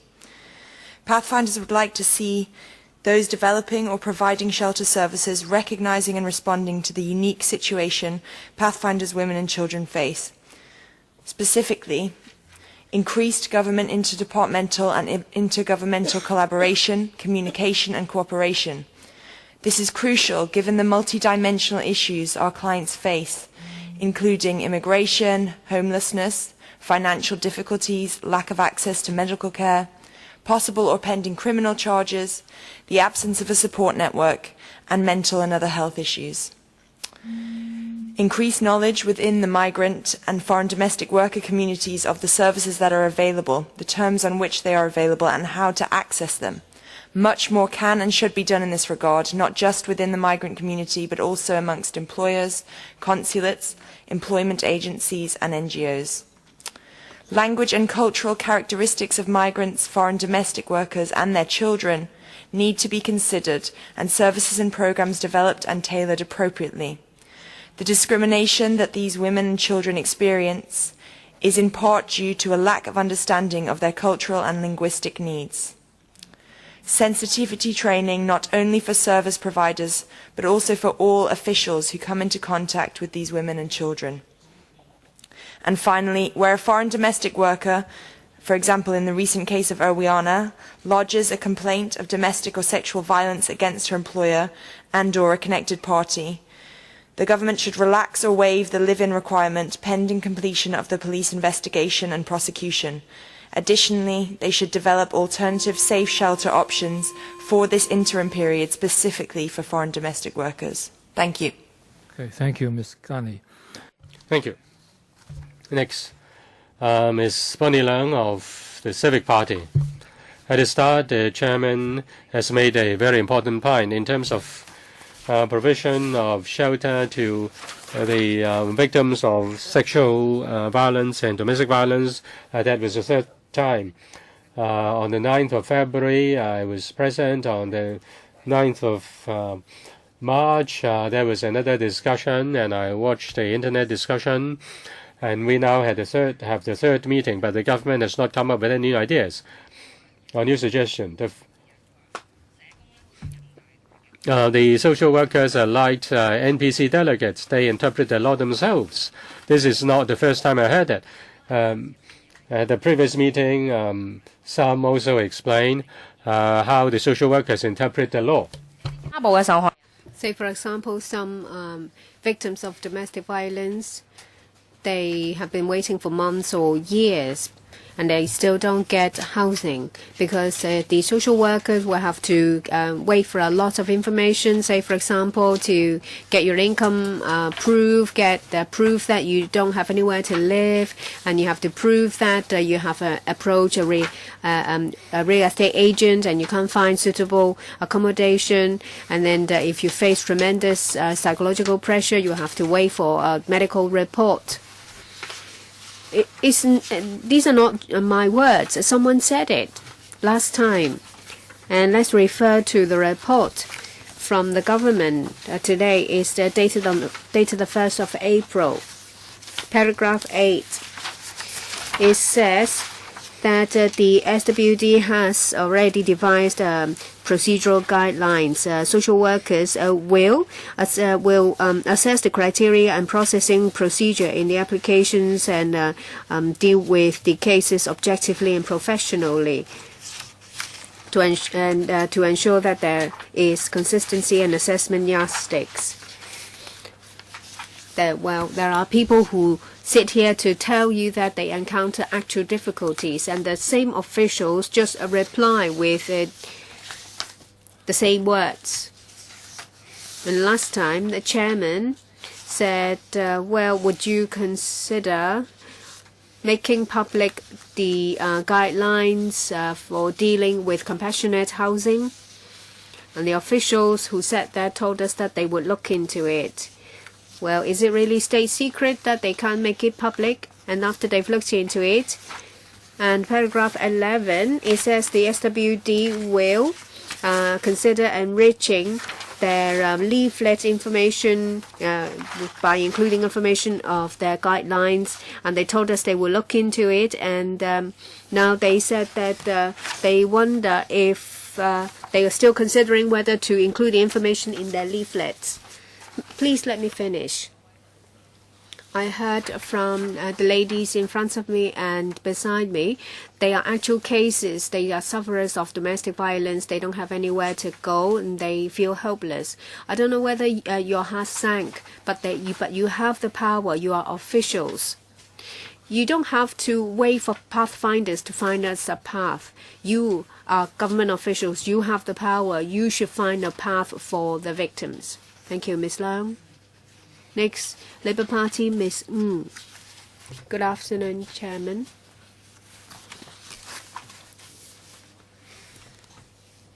Ms. Leung has asked the same questions. I've been here 3 times, and we're still bogged down with by the same issue. There are only 260 places in these refuge centres. It seems to be completely detached from the prosperity that we have in Hong Kong.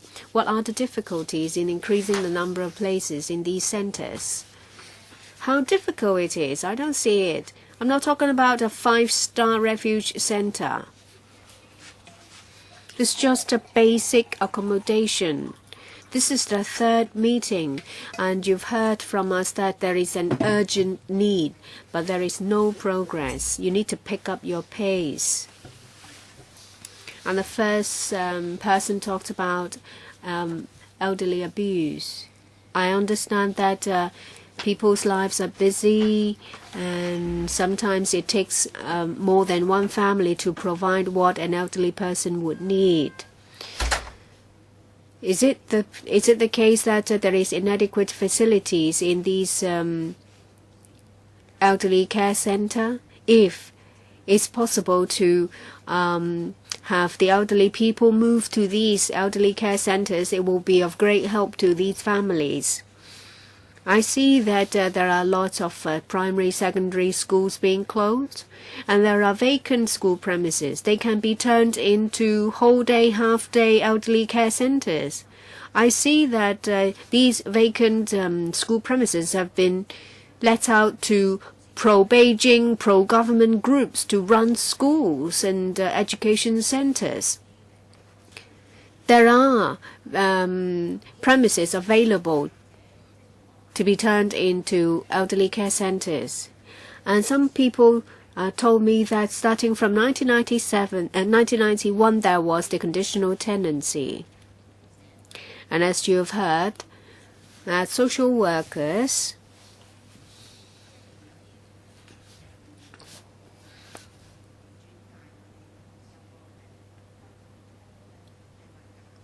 have mixed up with referral of PRH units, public housing units, with the conditional tenancy. For conditional tenancy, it deals with cases before someone is officially divorced. But there are social workers who said that, well, you have to first deal with your divorce before you can get conditional tenancy. And there are some social workers said that you should first see a psychiatrist. Do you know how much it costs to see a psychiatrist? And if you want a service from the public hospital, you have to wait for at least a year. There needs to be a review. I need to finish. Please let me. It's very important to have the police here in this part of the meeting. I heard from them talking about dealing with domestic violence, family violence. They've given us a litany of numbers. All I can say is that they are very laid back. They need to hear from us to learn that there is an urgency. Thank you. Thank you. Next is Ms. Fang Cai-rong. Thank you, Chairman. It's the second time I came here. I came here on the 9th of March. I was glad because I thought I have finally met my savior, but it's been a month and I'm very disappointed. From a divorce to now, it's been 2 years. I still share the same roof with my ex-husband. My ex-husband threatened to chop me up with a chopper. I was shook for a whole hour.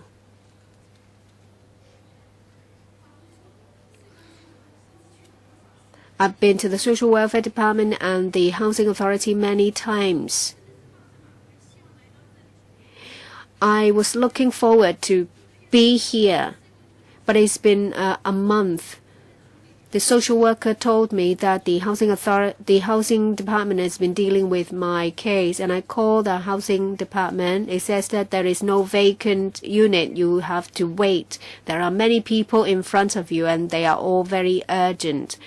And I don't know how long you have to wait. Let's see in June.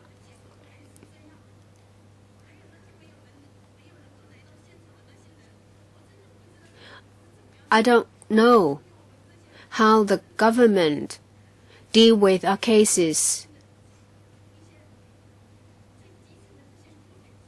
We have urgent need. We are grassroots.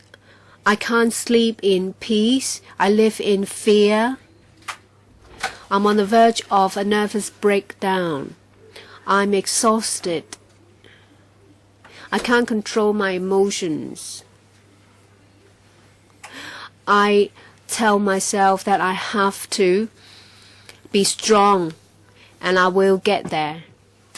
And today I heard from the housing department, it's the same answer.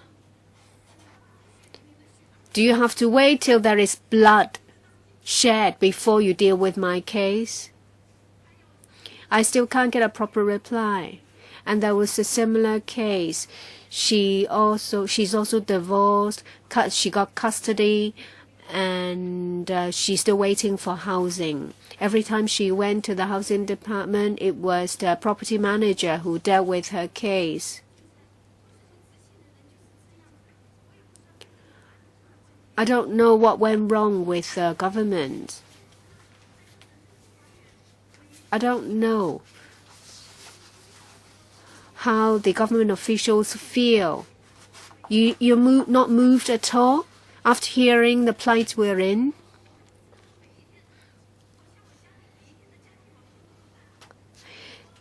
There is conflict every day at home. Every night, I live in fear. I can't live in peace.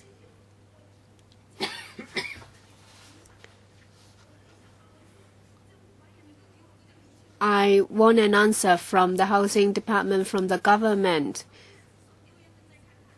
Don't tell me that let's see in June, in July. I want a proper answer. Thank you. Thank you for sharing with us your case. We will follow it up. We cannot deal with individual cases in the meeting, but as a policy, so for someone who's affected by domestic violence, someone who's divorced for 2 years, living with children and sharing the same roof with a dangerous ex-husband, it can't happen. We will follow this up. Next is New Arrival Women League, Ms. Young. On the 9th of March, we came here with with people involved in 4 cases. Ms. Ma replied to us that the 3 cases has been followed up by the official in center for the other one, and she will deal with it with the housing department.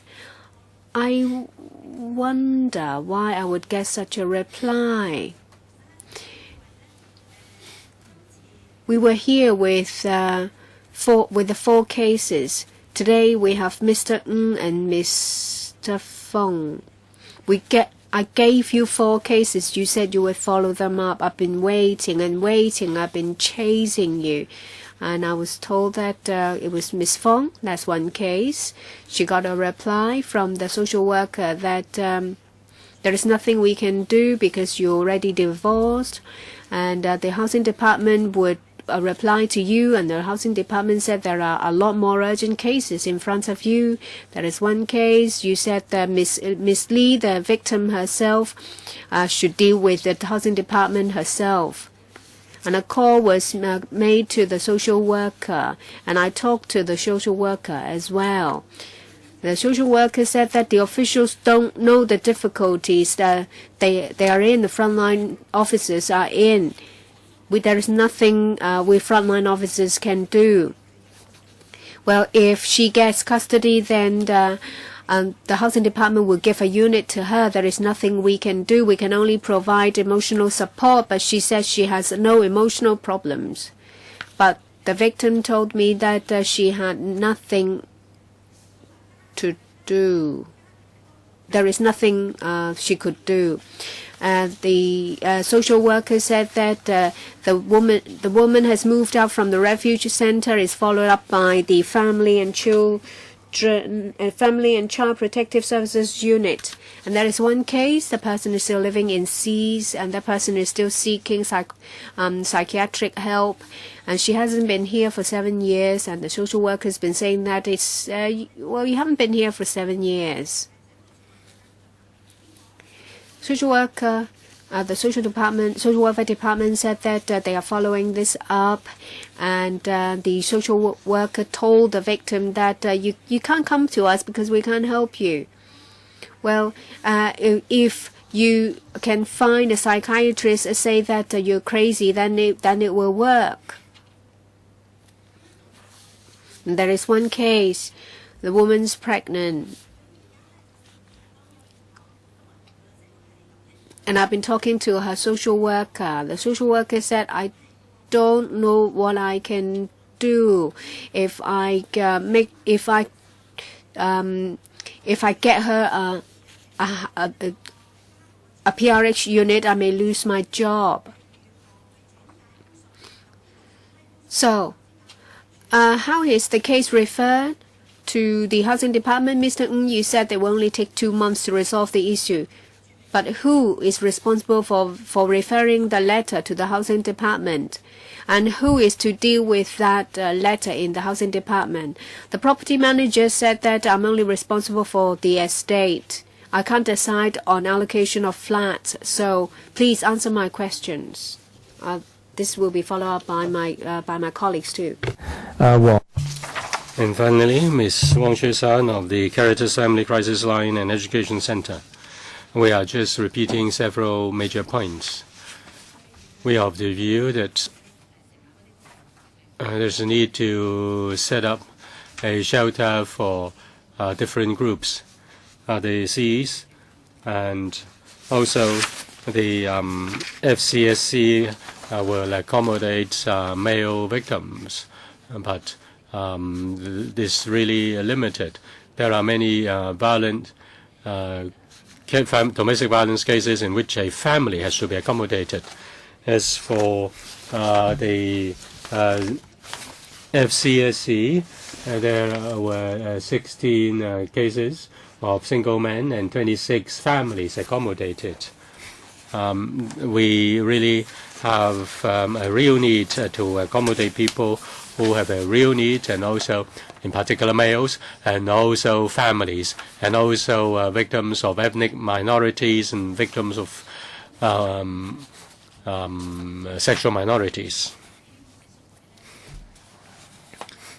I hope that more can be done in this area.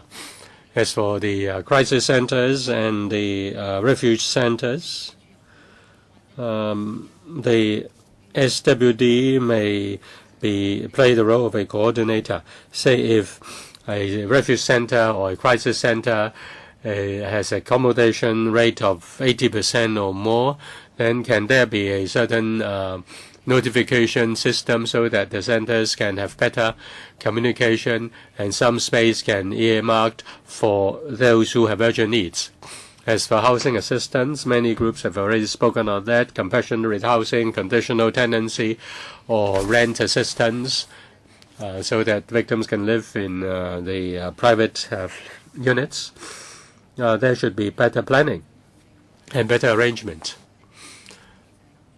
Otherwise, some places in the refuge centers cannot be made available.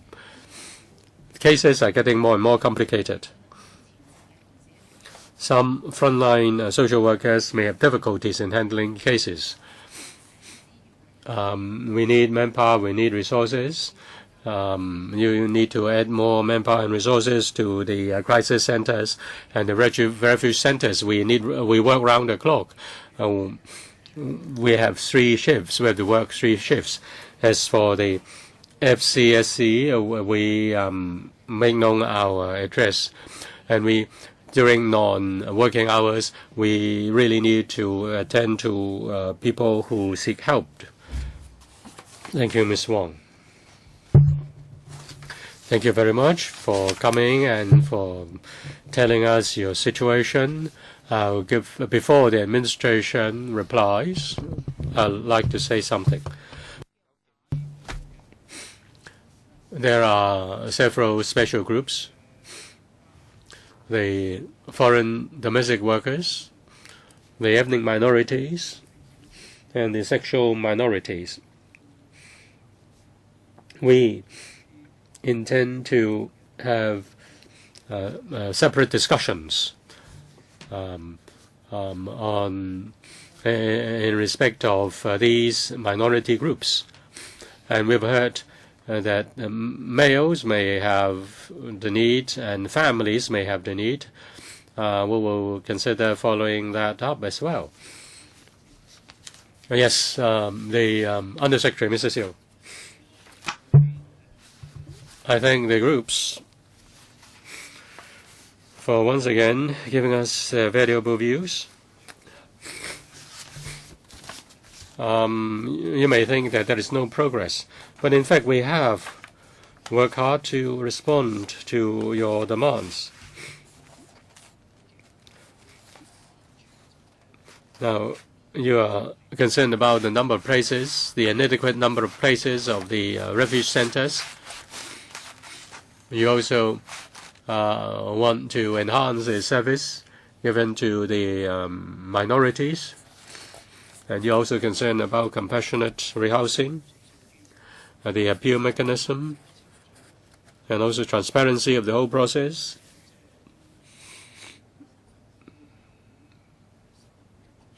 We are actively working on all these. As for the inadequate number of places of the shelters, in 2013-14, the usage rate was at capacity. This year, the number has declined a bit, but the usage rate is still on a high level. The number fluctuates, of course. 2 years before 2013-14, the usage rate was about 80%. I agree with the representatives that we shouldn't do. I agree with the representatives that we shouldn't wait until the usage is saturated. We're going to increase the number of places. We want to make use of available space. We know that some space may be made available for increasing the number of accommodation. We also need recurrent funding. We need to add facilities. We need to add manpower. And that is recurrent. We will have to follow the resource allocation mechanism within the government to get more resources.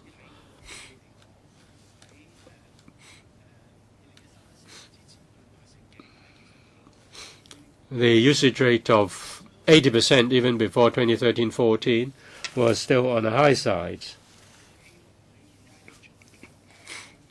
Now, we are trying to add more places, and we are also trying to get more sites to do early planning. I want to stress that we did something in the past. It's not true that we didn't do anything. The number of places is increased to 260. We have 80 added to the Cs and also 40 to the FCSC. And we are doing more. We know that there is an urgent need. As for the operation of the refuge centers,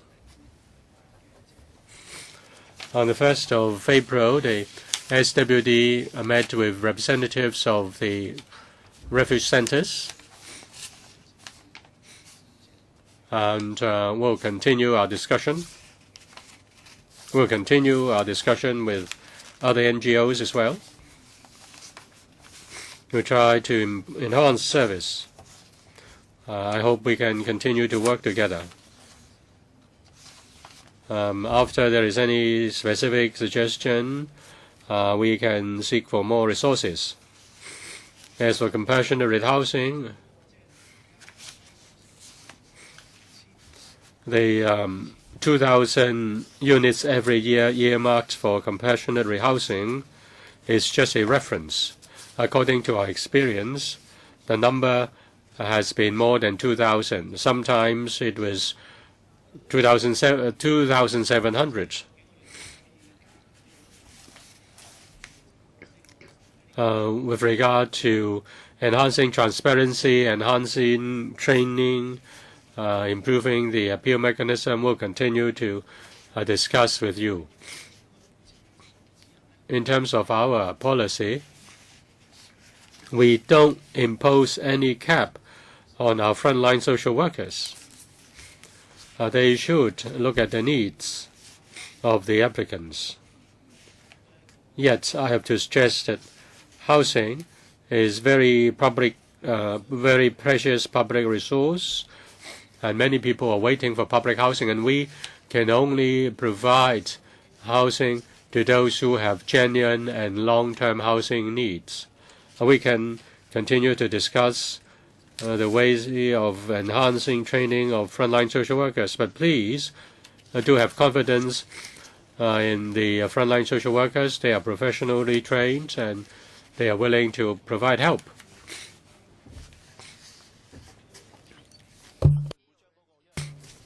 Another point is this. The social workers have to follow the procedural guidelines. I have a copy in front of me.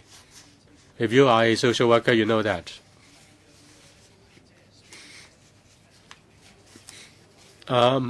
Members of the public may not want to know everything. Say there are guidelines on doing statistics, filling in forms, standard memos, how you write to the SWD or the Legal Aid Services Department. What we are doing is to summarize, or rather to extract those chapters and verses that are related, that are interested, that are the concerns of the applicants. We are now doing the extraction and doing the translation.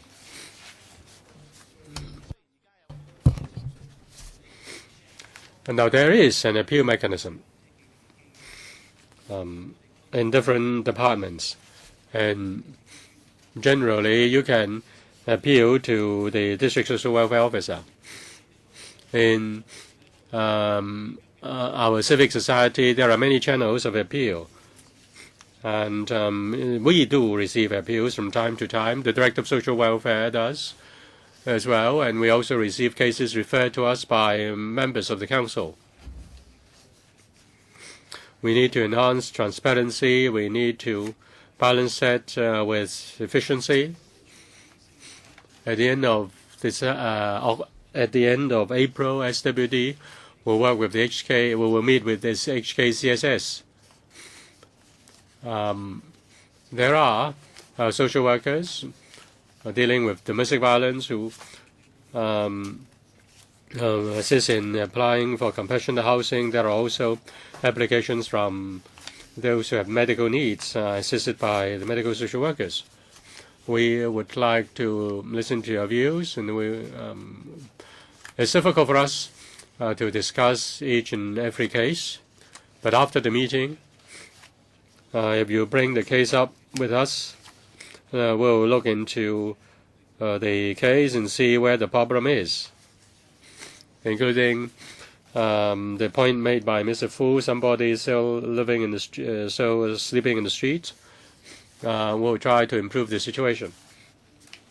Well, that's my general response. I see whether the SWD or the Housing Department have anything to add. SWD. Mr. Fong, the AD. I think the Undersecretary has given a very detailed explanation. I thank you all for giving us your views. And in fact, we did meet with you individually.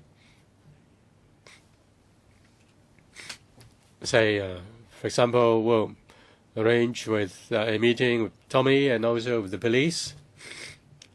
It's not that we are just sitting there, and in fact, we are moving forward. We discuss various issues. As said by the Undersecretary, in April, we met with representatives of the refuge centers and also the Cs, and later we will talk to the FCSC.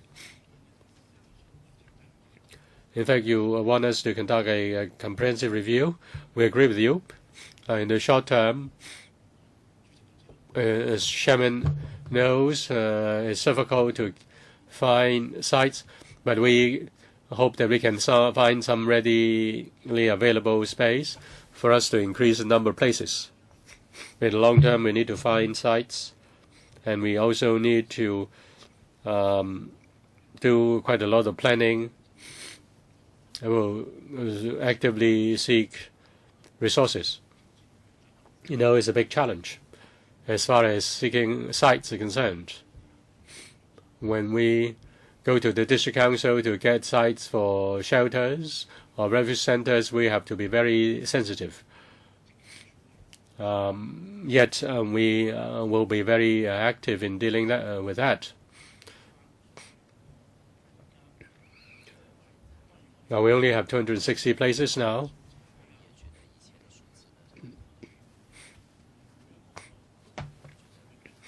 Not every victim lives in a refuge center. It is a safety net.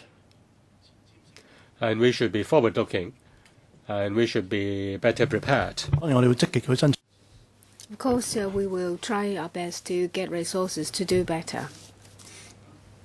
First, you agree that there is a need to increase the number of places, and that is very important.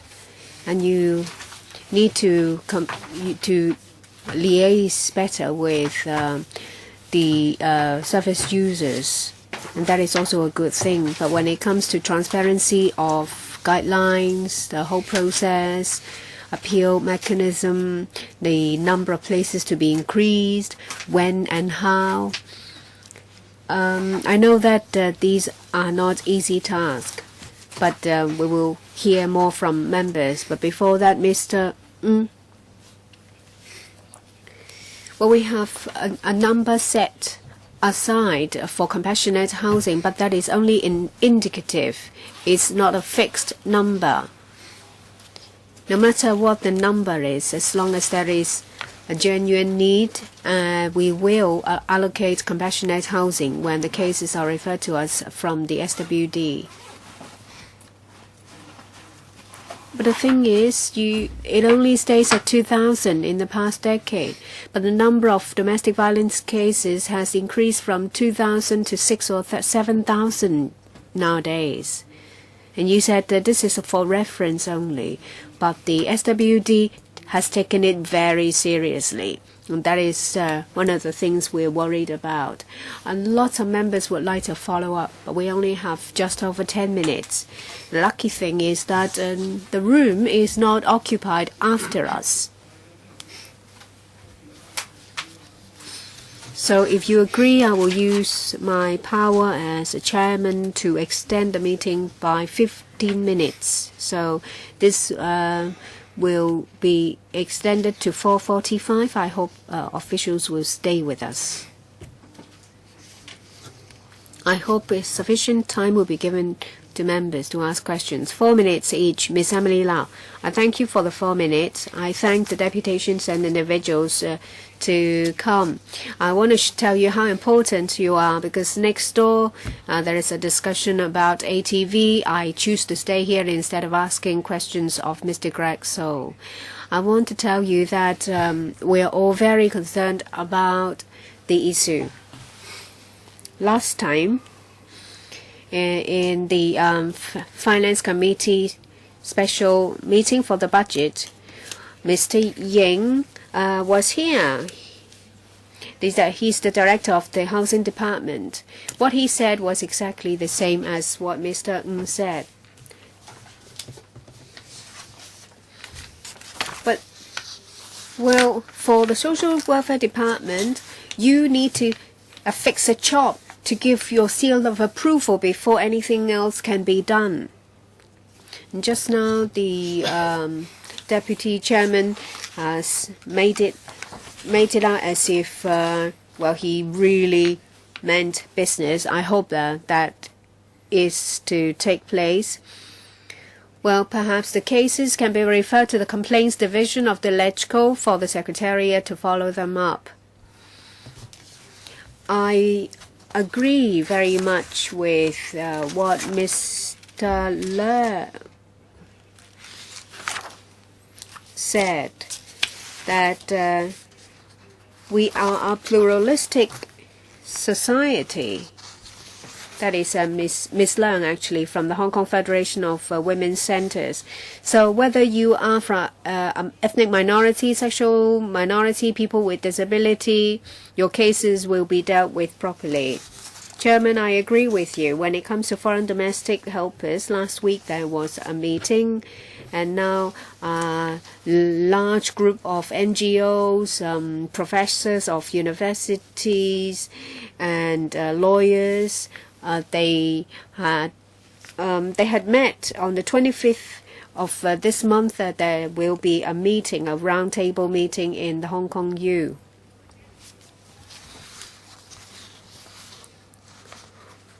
Well, after the last meeting, I went to the deputy director immediately. I agree that for foreign domestic helpers, it should be dealt with separately because there are 300,000 of them here. And employers are very concerned about this. If their issues are properly dealt with, this will be very beneficial. You have to deal with those of ethnic minorities and sexual minorities, so you need to find a way to deal with them. The scope of this subcommittee is very narrow. It's only about domestic violence. But in any way, I thank you all for coming here. The Undersecretary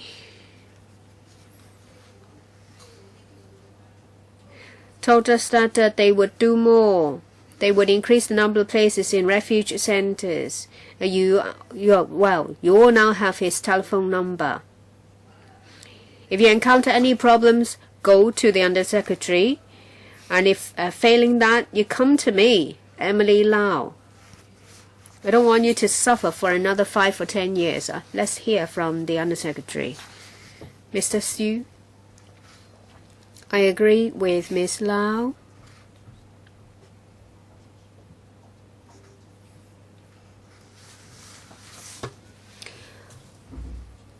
We'll continue to listen to your views, and hopefully we'll be able to turn these into reality.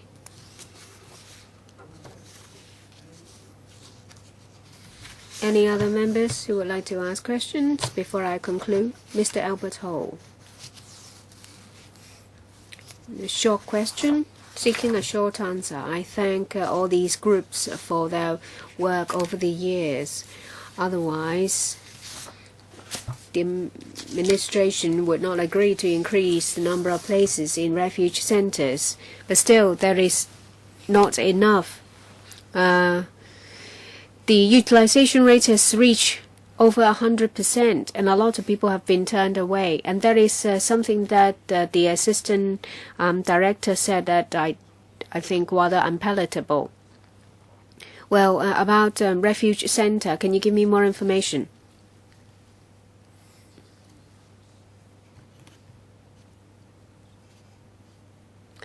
For community facilities, we will have to consult district councils.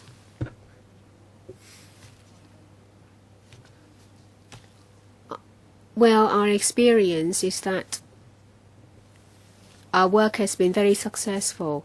We told, yes, the locations are confidential, but we have to consult the district council. For the refuge centers, the locations should be kept confidential. And, well, yet you conducted public consultation with the district council. I've been in district council for over 10 years. I've never heard about these consultations. And if it happens, I would take the lead to oppose to that, because this is discrimination against those who are weak and underprivileged. And if you do that, it will delay the establishment of more centers. And asking more police officers to patrol around the centers is very easy. They have to patrol the streets anyway. And if you turn these locations into spots that the police officers have to visit in their rounds of patrol, it will make the users of the refuge centers feel safer. For the operators and the users, they think that it will give them an enhanced sense of security. It's a very simple request. Why can't it be done? Under Secretary, not under your purview? I remember last time the police explained, well, if the location is confidential, is it appropriate to enhance patrolling?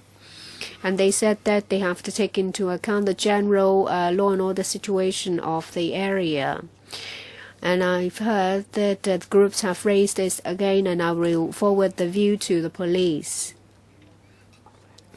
This is a delicate balancing exercise, because on one hand, the location should be kept confidential, and on the other hand, that there is the need to enhance police presence. Well, when it comes to conditional tenancy and the difference between that and compassionate housing, could you tell us what the difference is? And are you going to set up an appeal mechanism, and when? Mr. Ng? The tenancy agreement scheme is a part of compassionate housing. It's called conditional tenancy because, well, it's not the policy of the housing department to take some members of the household and give them a separate unit. For cases when the parties are undergoing a divorce, they can apply for conditional tenancy. And when the case is approved and when there is a judgment of the matrimonial case, say for example the divorce is finalized and children's custody decided,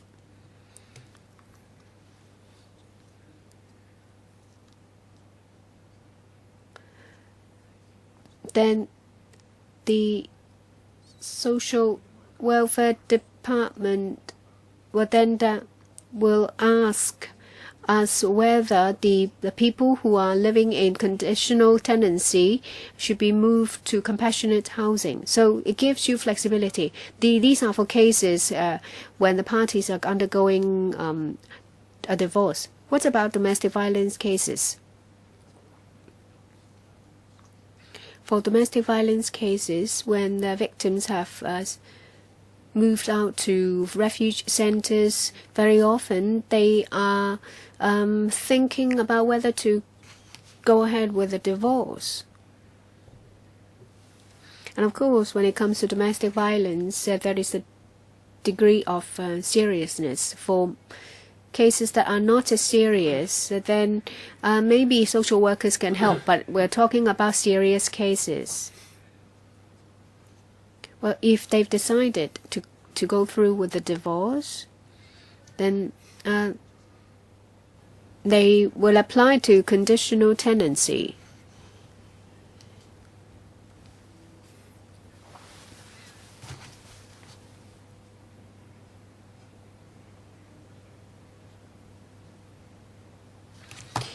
It makes no difference whether they have children or not. Maybe it's a childless couple. It won't make any difference. What about the appeal mechanism? Is there one? When will it be established? This will have a far-reaching implication. At the end of April, we've arranged to meet the Hong Kong CSS, the Hong Kong Council of Social Service.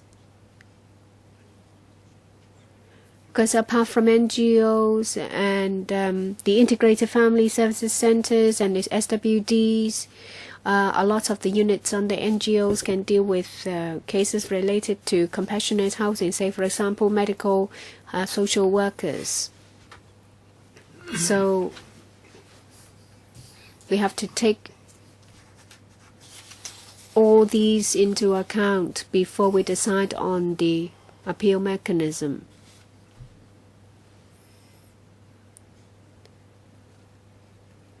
Well, under the current system, aggrieved parties can turn to the respective mechanism. There are different ones, one for under the SWD, one for Housing Department to lodge their complaint. So there is no independent appeal mechanism then. You have to go back to the original department to do an appeal, to make an appeal. So there is no appeal mechanism, no independent appeal mechanism at all.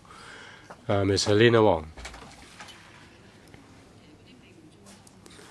Chairman, concerning the refuge centers, there aren't enough places, and you agree that planning is needed. How do you estimate the demand? How many places are enough? Do you have a timetable? Say, how many will be increased in the, say, coming several years? Do you have any estimate or any plan? We will conduct a detailed study. We will try to improve our service. We have to consider the overall demand. In fact, the demand fluctuates. The usage rate, before the usage rate reached 100%, it was 80 or so in the previous 2 years. And now there was a decline recently. We need to consider the overall situation, the number of domestic violence cases.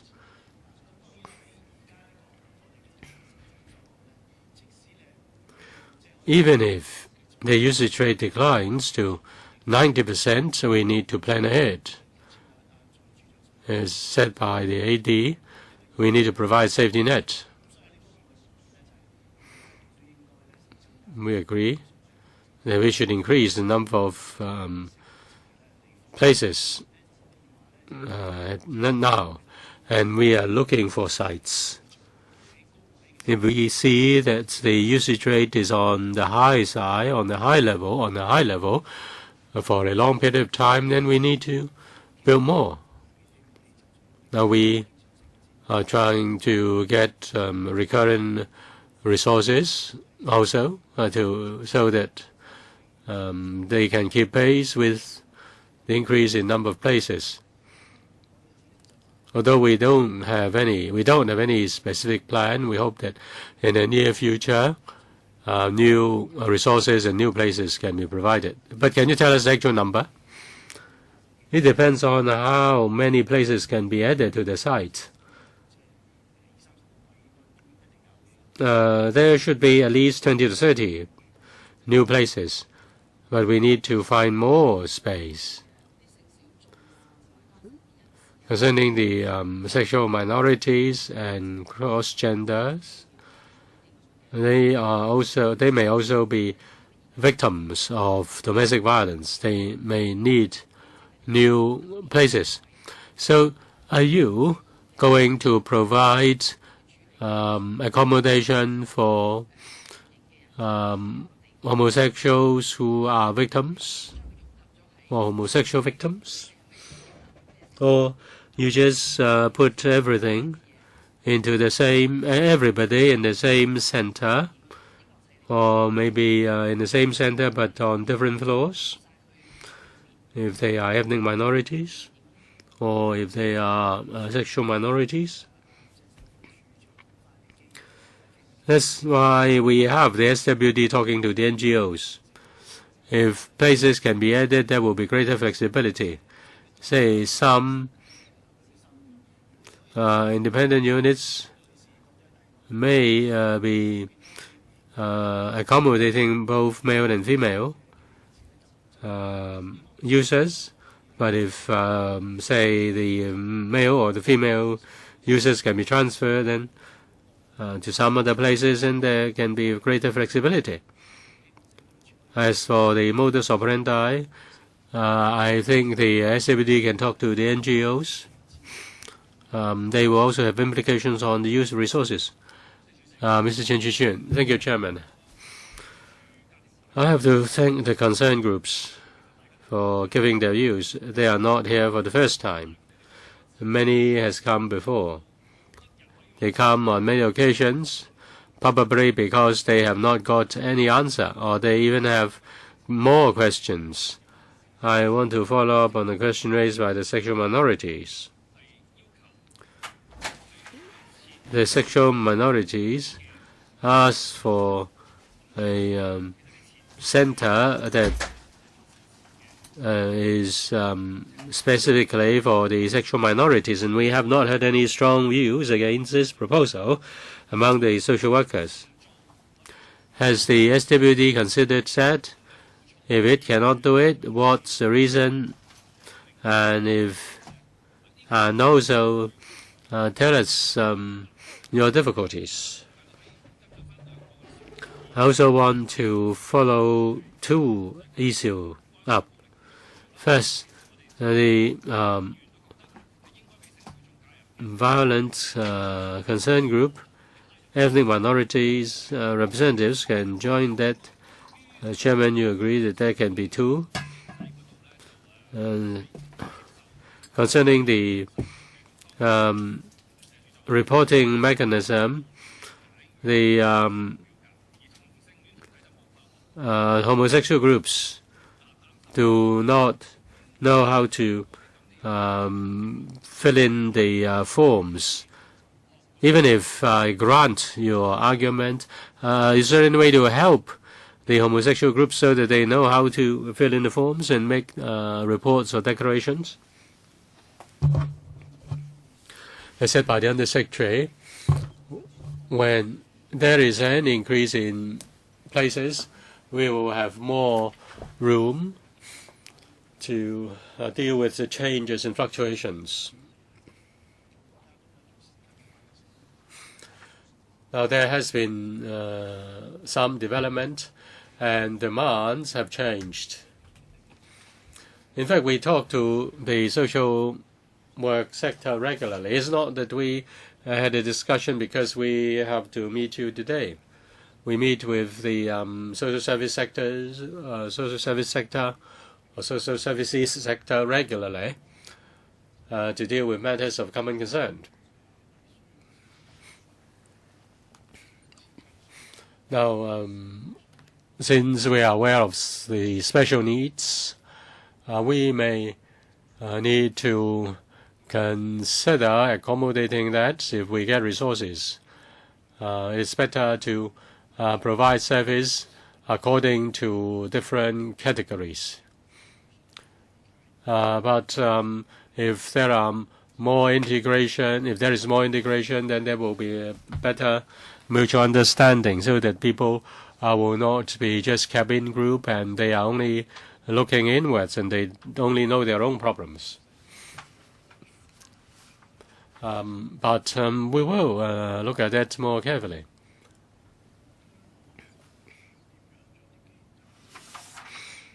As for contracting out the service, the SWD and the government will be open and fair and impartial in inviting bids for our service contracts. A working group. Yes, in May. I said in May. With new development, we received demands in March and April, and we will consider them.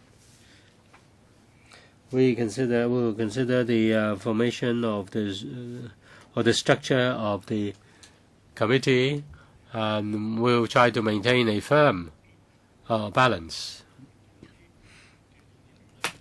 We are liaising with Tommy. We will sit together and discuss certain issues, just like we discuss with other social welfare organizations or social service organizations. Some social workers of Christian groups are able to help sexual minorities apply for compassionate housing. We are social workers, professional social workers. We will not turn away those who seek help simply because of a certain religion. Now, if there is no mechanism, then you need to have discussion outside the mechanism. But can you introduce a mechanism? I'm talking about May. There will be a discussion. At the end of March, Early April, we also received some notifications and requests from some groups. What about the forms, reporting forms? I want to clarify this. Last time, I didn't say that only the heterosexual groups know how to fill in the forms, and the homosexual groups don't know how to fill in the forms. I say that different service organizations also fill in the forms, such as the police, the hospitals, the schools. They also fill in the forms. They do so just like the social workers. The system is that we fill in the form with a uniform understanding and a uniform approach. If an individual group fill in a form and make reports to us, they may not know the uniform standard. I have no discrimination against the homosexuals. I'm just referring to the social organizations. I'm referring to the NGOs, the social service organizations. You can listen to the tape. I know what I'm saying.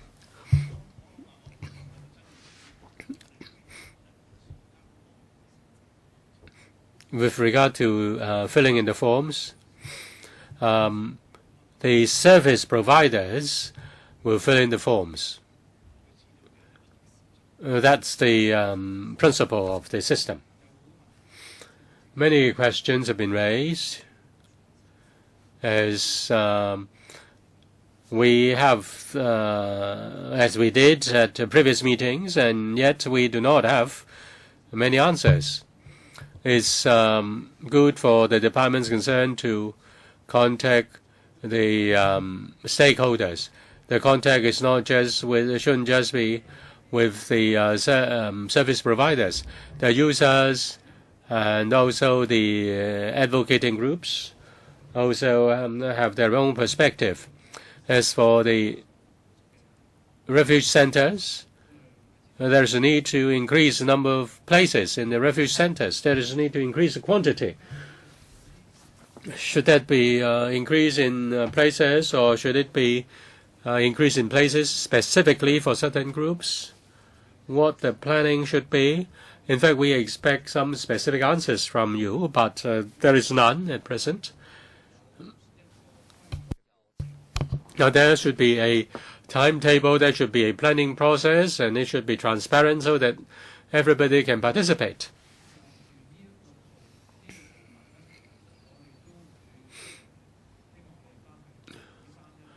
We hope that you will give us the information on how you are going to do it. We have the budgets of this year before us, and we do not expect that you have a lot of flexibility to come up with a plan that will increase the number of places in this financial year. But in the coming financial year, you should have such a plan. Now, with such a time frame, maybe after summer, there should at least be a broad picture on how you are going to do your planning.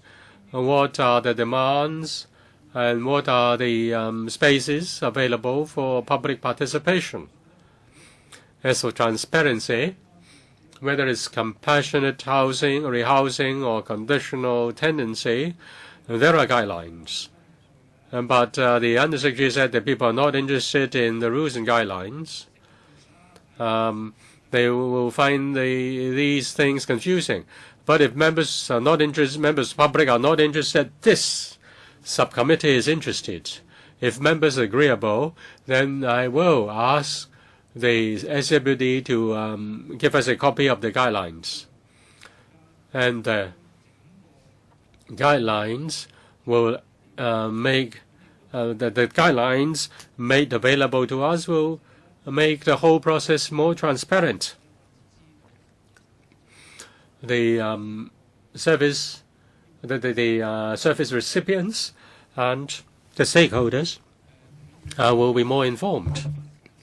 And I hope that you can return in May and tell us the representativeness of the sexual minorities in the working group. As for the new refuge centers, please do not conduct any public consultation. You're just making yourself a laughing stock. The refuge centers are necessary service in the community. The government has the duty to plan,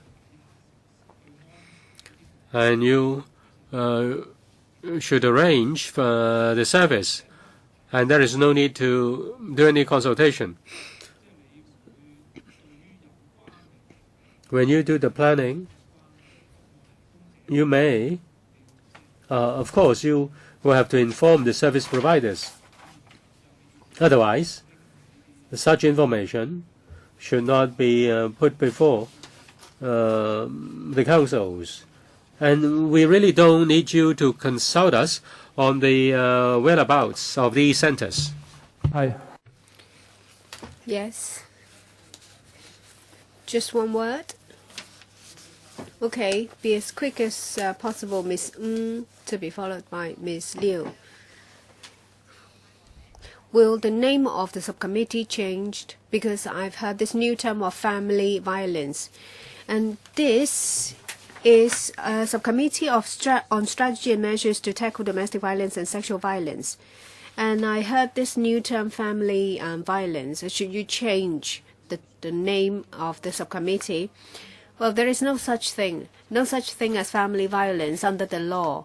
It's a term coined by the police. Under the Domestic and Cohabitation Relationships Violence Ordinance, I think they have creatively split this into two. We will not change our name. Ms. Liu? Just now, Mr. Fong, in his answer to Mr. Ho, the difference between conditional tenancy and compassionate housing, I'm afraid he hasn't answered the question. There is a serious shortage of places in refuge centers because you've used compassionate housing to help the people in need and not the conditional tenancy. And I think for those who are housed under compassionate housing, they are required to go and see a psychiatrist to prove that they are under tremendous pressure. That's why you should separate the two. For a leaflet for compassionate housing, it should be one. For conditional tenancy, it should be a separate leaflet. Separate the two. Don't just talk to Hong Kong CSS. Talk to service users. I'm waiting for you to talk to me because you need to respect the reason for the conditional tenancy, and it's very different from compassionate housing. They are two different policies. Thank you. That's why we need to get the guideline.